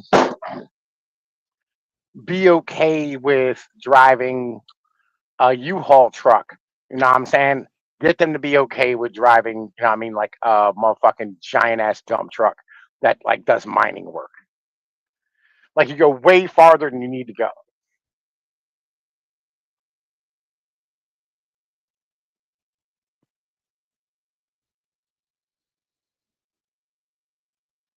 Like this is all corporate bullshit. At the end of the day, like none of this is like actual, you know, what I mean, like beliefs. But yeah, I would agree with that for sure. I mean, it is very interesting. I mean, like the whole Iranian war thing to me is like it's 100% like a corporate board of people internationally that sat down and said, like, look, we need to get some shit done. You know, now's the time to get this out of the way. And I definitely think Israel had a big part in it, but it does seem more like a business. Like to me, it's more of a business decision than it is like a necessarily geopolitical thing in and of itself, in my opinion. No, I can't really prove that, but I definitely feel it was more of like a financial decision, Well, if you wanna more close than off anything else. like Iran produced all the drones and missiles for fucking Russia, right? And then it also like was the number one fucking energy exporter for motherfucking China, right?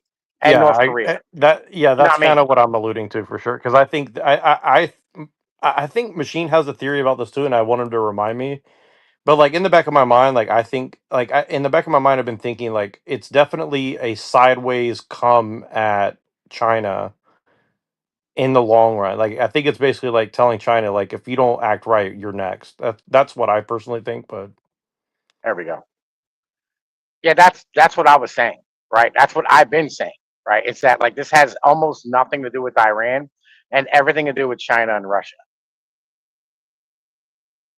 Machine was telling me something. He thinks it's a proxy for something else too, and I can't remember. I don't want to misquote him, but he was telling me something different. I think he was saying if he wants to repeat it. Yeah, like obviously they're trying to do a bunch of shit with the Middle Eastern countries. Well, I think Pakistan's a big part of it too, because like I've noticed a bunch of news coming out of Pakistan that is like I think it set off some weird shit in Pakistan. I can't remember exactly what it was, but I saw a bunch of weird ass news involving Pakistan too, and I thought it was pretty Well, interesting remember because they like try to like the bury that Taliban? news. Remember the Taliban in Afghanistan, right? The Taliban were the Mujahideen's kids, right? You know what I mean? Like the guys in the 80s who like we fucking funded to fight the Russians. Well, their kids were the Taliban, which means student, right? In Pashtun. And these kids went to Pakistan and to Iran, and they ended up studying in schools and universities there, and came back, and they became like the government of Afghanistan afterwards, right? Like this is why, like when you think of ISIS, you're thinking wrong, right? You think of ISIS as like these like fucking poor, you know what I mean, like dirt floor motherfuckers, you know what I mean, who never did. It's not like the average person in ISIS has like a fucking bachelor's degree or better, right? Like these are not dumb motherfuckers. Like these are highly educated people. And we don't really understand exactly like as like, the normal person doesn't understand exactly what's going on there, right? Until like you go and you do some study and you start looking into things. And so like when you start fucking with a place like Iran, right, that affects like Afghanistan and motherfucking Pakistan, right? Because there's ties all through that fucking, Central Asian area. Well, ISIS is a good example because ISIS they attacked Shia mosques inside of Saudi Arabia and they wouldn't attack Israel. Yeah. So they were allowed to do insane shit. Like by the world powers and stuff, and they obviously got weapons from Saudi Arabia that gave them directly from the US. Like they're like made in the US weapons. Uh-huh. Like literally their video quality was like as high end as a lot of like Hollywood like projects, right? Like So ISIS is like the head of ISIS right now is the president of motherfucking Yeah. Syria. Yeah, but really in interesting. yeah, but in Afghanistan, the Mujahideen that were there fighting the Russians for a long time, they replaced them with the Taliban. So they replaced the Northern Alliance with the Taliban. That's actually a real thing. Then they armed the Taliban first against the Northern Alliance, then against the Russians. So they did definitely create the Taliban. Who? Yeah, Wait, who I did? mean, Who? all right, so ISIS did, like, or Like okay, Brzezinski, basically, like Brzezinski had the plan. Like Brzezinski, like had the plan to arm the Taliban. yeah, all right, so like the all right, Afghanistan is split up into like different sections, right? So you had the Tajiks, the Uzbeks, the Pashtuns, which are the three biggest, right? And then you also have like doggies and like fucking a whole bunch of other fucking people, like whatever, right? Whole bunch of different motherfuckers. So like the Tajiks are these what you would think of like the like fucking opium farmers, the poppy farmers, right? In motherfucking, I think it's Western Afghanistan, if I'm correct. I'm not 100%. Don't quote me on that, right? But like they, you know, I mean, they do like opium farming, and the Taliban tend to be Pashtun and Uzbek, right? And the Taliban or the Mujahideen were heavily influenced by the Tajiks, right? But like their kids ended up becoming like Pashtun, like fucking Taliban people, right? And then they ended up like fucking going after the original Mujahideen, and then they moved away. Like they got rid of the Northern Alliance, and then you know what I mean they teamed up with the Tajiks to or they end up the Tajiks ended up getting fucking giving the U.S. help during the Afghanistan occupation to like push the motherfucking Taliban out. And then once the Taliban came back in, they took out the fucking Tajiks and they killed the opium trade. Right? That the whole fucking country is wild. It shouldn't even be a country, if we're being honest with you. Right? It's basically lawless mountain.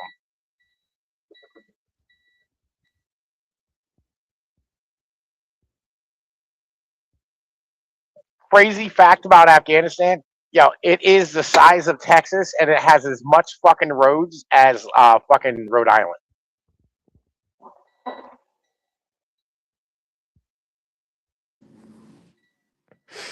Yeah, that's I've never heard any of this before, so this is a little I have to digest some of this. I mean like Yeah, I knew the general of it, but I didn't know the details of it. So this is I saw that movie that I talked to Machine about. I can't remember the name of it, but it has like Leonardo DiCaprio was like a CIA agent and he goes over there and he's kind of like making deals with these people and like he's screwing over all these people and like setting them up and then he gets screwed over and set up by like I think it was like Saudi Arabian intelligence or something like that, and they use him as bait, and they almost fucking kill him and stuff. But it's like it's very much about that, where it's like basically like you have the Western powers making secret deals with like Saudi Arabia, and then they both like have different sects, like pretend to fight each other, but in reality they're kind of like uh honeypots to catch the serious guys, and then they have to kill some Yeah. of their own on both sides and shit. So it's pretty weird. It's a pretty weird mm. fucking situation. Like half the warlords that got taken out over there were literally like just like they all right. So we were offering bounties for like people to bring in, I mean, like the heads of the Taliban who were attacking troops, and they just started bringing in like motherfuckers they didn't like, right, or neighbors they had disputes with, just like fucking setting them up and saying "fuck you" here, right? They just deliver them to the Americans. The Americans like waterboard them and shit. They had absolutely nothing to do with anything at all.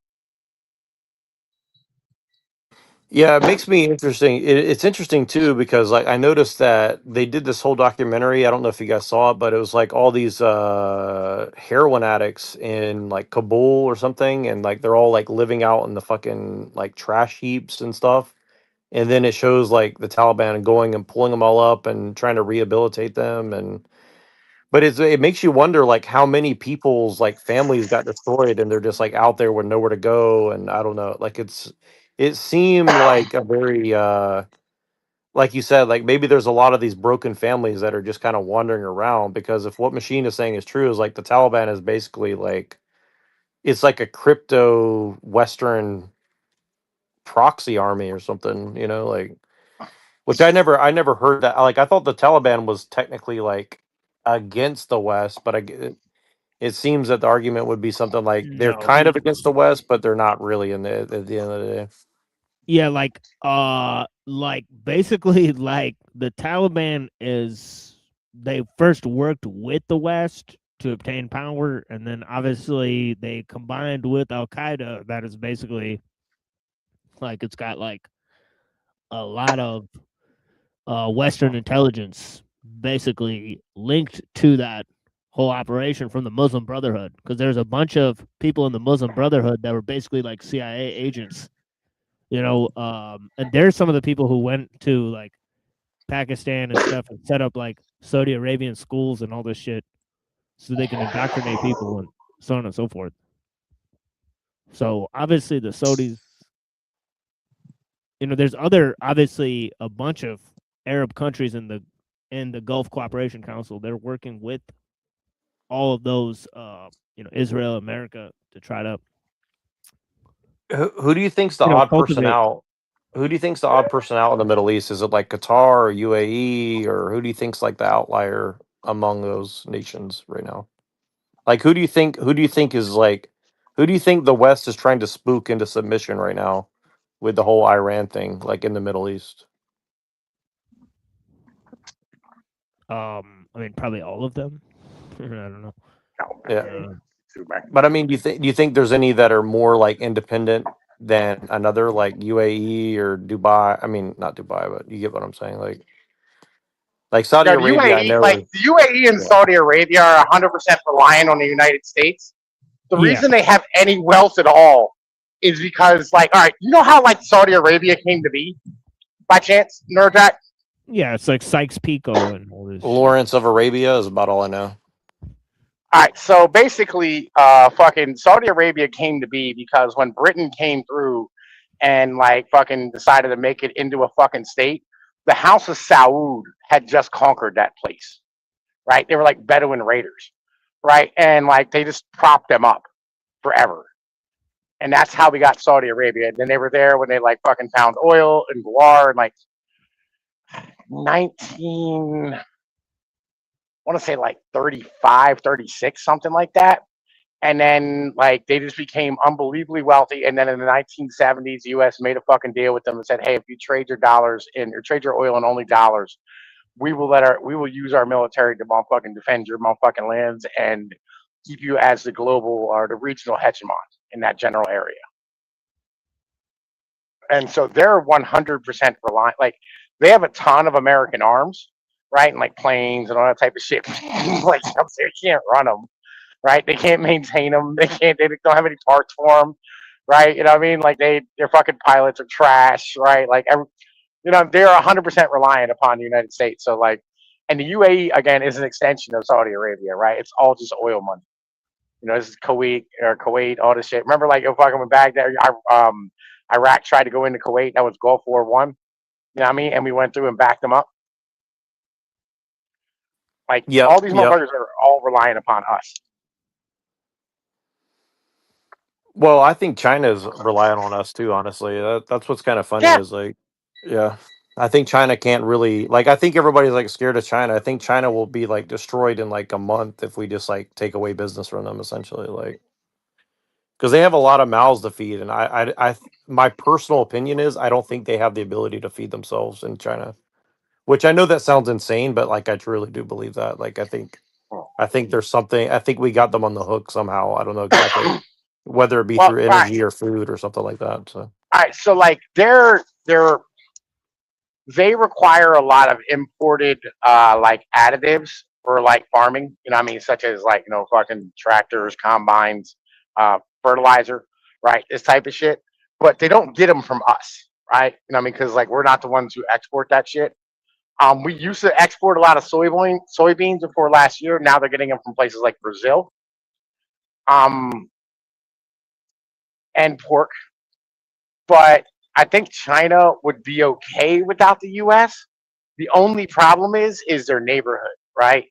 Like, so if Indonesia or India or fucking Malaysia, Burma, and any of these places decided to get froggy, they could just fuck up all of China's like shipping in an afternoon, right? And like there would be no more like they have to go through the Straits of Malacca to get through, right? And it's just like they're super vulnerable, and their navy can't defend their shit.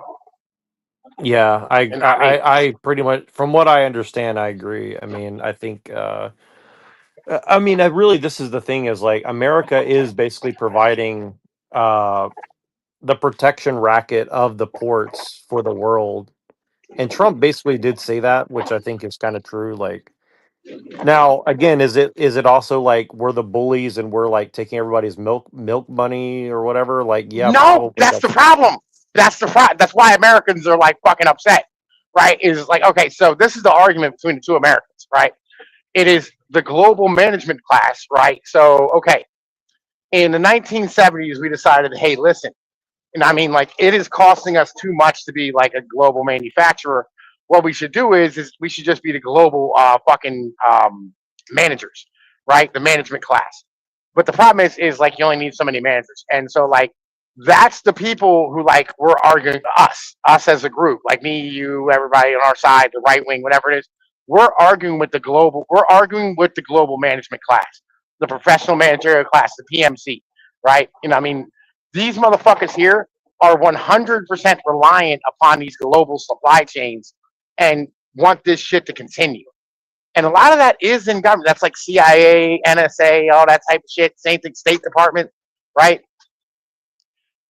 This is what the argument is, right? Is like, hey, listen, we live here, we want to benefit from this. And they're like, no, we just want to keep these capital flows open because this provides me a job. And that's what the managers are saying.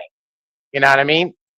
And so we're all over here like, Brad, listen, we don't give a fuck about your cheap plastic stuff. We want to be able to afford homes and live like human beings. And they're like, no, we're just going to replace you with immigrants. Go eat a dick and go lay down somewhere and fucking die. We don't want anything to do with you. That's the fucking problem, right? Is everybody thinks it's like, oh, there's some big plan to depopulate, whatever, da da da. No, they just don't care about the working class. They fucking hate the working class because the managers have always hated the working class. This is where like I know like everybody like fucking hates Marx, but he 100% was right about this shit. Right? This is where the class thing comes in. You need to understand the class struggle in politics in order to understand exactly what the fuck is going on. Right? Like if you want to just like stand here and negate class altogether and pretend that like, oh, we're all just one people, you're gonna fucking die. Like you will lose this battle like every day. You know what I mean? And you're gonna continue to lose and you'll lose more and more every fucking year until you're basically in a barrio somewhere. You know what Oh I mean? yeah. Begging Well, for fucking scraps. I agree with that, but one of the biggest problems that I see is that most of the people talking about class are working for the management class as like a like pseudo Marxist like, gang, if you will, Mm. for those people. Like NYC is a good example of that. I'm sure you've seen that before where it's like these like rich kids are running like their little like Manson family cult, like saying like you need to get with the program and it's all about class, but then like all their bosses are like these like rich ass people that hate these people, that are lower class people. Not But I very agree with not you. I they mean, I, LARP I do they agree with you LARP this though. shit, right? Like yo, these motherfuckers are the managers, right? These people who are like they're whining about identity is what they're talking about. They're not talking about class. They're talking about identity. They don't understand class at all in any fucking way.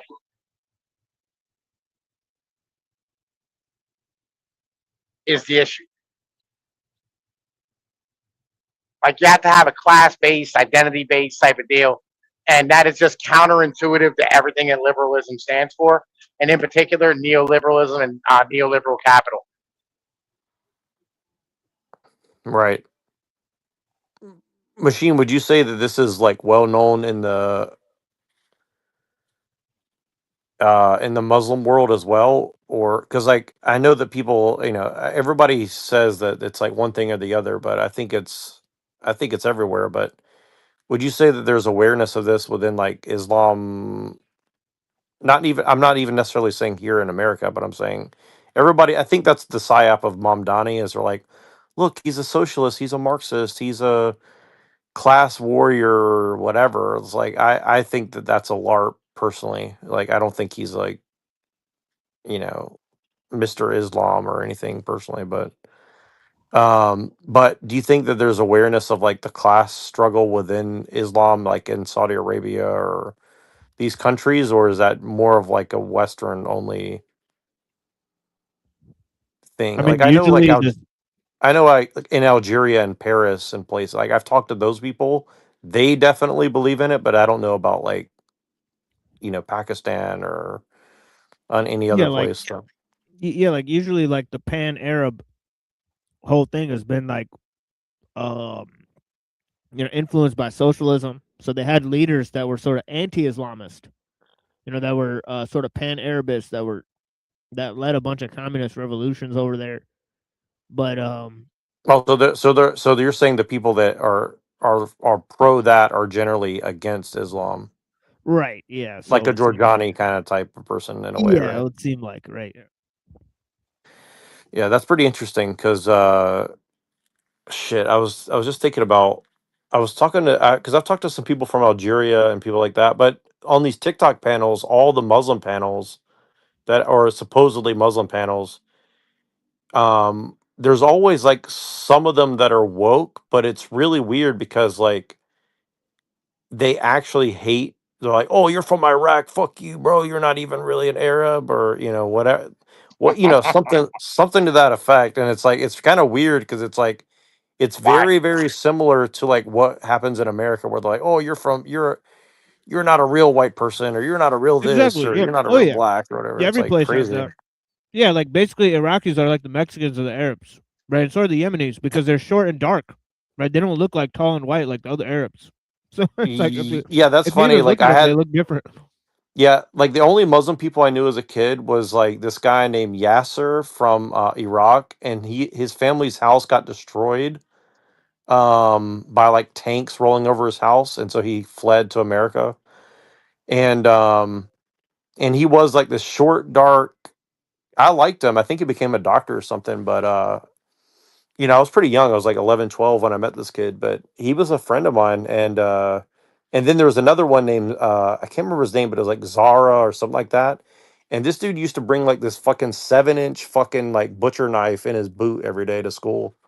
And nobody ever ratted him out because they were scared of him, but I thought he was pretty cool. Like but you had like this super rough kid from Iraq, and then you had this other kid that was like super like nerdy, like his house burned down and he still came to school the same day. This kind of kid. Yeah, And Iraqis run the gambit. I mean, I've seen like Iraqis. There was this. I remember I was working at this fucking paper factory. Right, I was like a forklift driver, and this guy was like a press operator, and we were making like magazine leaflets or whatever. This place called Appleton Paper, and there was this little like a bunch of Iraqis who worked in there, and one of them, I swear to God, he looked like Tony Montana, but he was like 4'5". Right, this little tiny ass, super brown motherfuckers. Right, but then like there was these other Iraqis who were kind of like lighter skin, looked more like Egyptian almost. You know what I mean? But they were still like from Iraq. You know, like they run the gambit, but like they're most definitely different people in different places and different classes and different breeds of human. You know what I mean? Like the upper class are like the more Saddam Hussein looking motherfuckers, right? And then like the lower class are more like the dark, short, Mexican looking people. yeah, Oh, that's and so by the way, weird. I Brett, never that's really thought about normal. it like that. Yeah, like so. Okay, check this out. You know when like Haiti and Jamaica and like all these places in like the Caribbean, right? Where there's like black people and like black people are running to the Dominican Republic. The people who are president and get elected president are all lighter skinned people. Like they don't elect dark skinned motherfuckers to run things. And like in the Spanish world, like there's layers of like Spaniards, right? There's like Puerto Ricans, then Cubans, then Mexicans, right? Then like fucking Brazilians, then fucking Costa Ricans, and then there's like Hondurans and fucking Guatemalans and all these other like weird motherfuckers who they don't like. They're considered like lower class Spaniards or Hispanics. Well, what's interesting is like the big argument I've been noticing, and this is happening worldwide because I have friends who live in like Asia and stuff like this. Oh yeah. The real big argument they're saying is like, well, that's just because of internalized racism, and that this is a new thing that has been imposed on them. And like I don't know if that's true or not. Like I feel like in China, like a long time ago, like the light skinned tall people probably, I don't know, got where I don't know. It's like it's kind of a weird argument to me. Tall people always get like more love, you know what I mean? And lighter motherfuckers always get more love in almost every, you know what I mean, like place you go to. right? And it's not internalized racism or any dumb bullshit like that. It's white has always been considered as human being as being more pure, right? Because it's like the color of snow and all that type of shit. And it doesn't really have anything to do with racism. It does now because like white people have adopted that label since the fucking 1500s, right? When that first started becoming a thing, when you had to separate out like the whites from the people who were in the colonies, you know, the indigenous motherfuckers and the slaves they brought over, and then they got picked up by the English and then put in the law. Like originally, when you had slavery in America, right? Like, slavery started off in North America as indentured servitude. It was not slavery. Chattel slavery and the laws that came with it came later, right? In like the fucking 17 and like 1800s. In like the 1600s and like early part of the 17th century or the 18th century, which was early 1700s, like they had white and black slaves in the field, which were indentured servants, and they mixed. And that created the Melungeons, which we know today in the Appalachians. Yeah, like in the Appalachian Mountains in Tennessee and now Virginia and PA too as well, right? Yeah, I saw this video saying that Abraham Lincoln was a Melungeon. I had never heard that before, but I don't know if that's true or not. But I mean, it's a possibility, you know what I mean? But like these are all things that we don't really, you know what I mean, like understand in our history. And like the reason why these people like exist is because they had to run away after laws changed. Because they were living on the Piedmont farming, right? And they had to run to the mountains because they didn't have a fucking choice. Because they were taking their fucking land, you know what I mean, and trying to enslave them and like label them as black people. They literally came up with a whole like system of lies about who they are. Like they called themselves Portuguese and fucking Spanish and all this other type of shit just to get away from like, you know what I mean, the idea that they were mixed with fucking black people, which is what they were. right, shit. Hold on 1 second, dude. I got to take this phone call really quick because it's almost 5 o'clock and this place is about to close. Let me. If you guys are still able to hang out for a minute, I'll come right back. I know Machine has a show soon. What time is your show, Machine? Because your schedule just changed.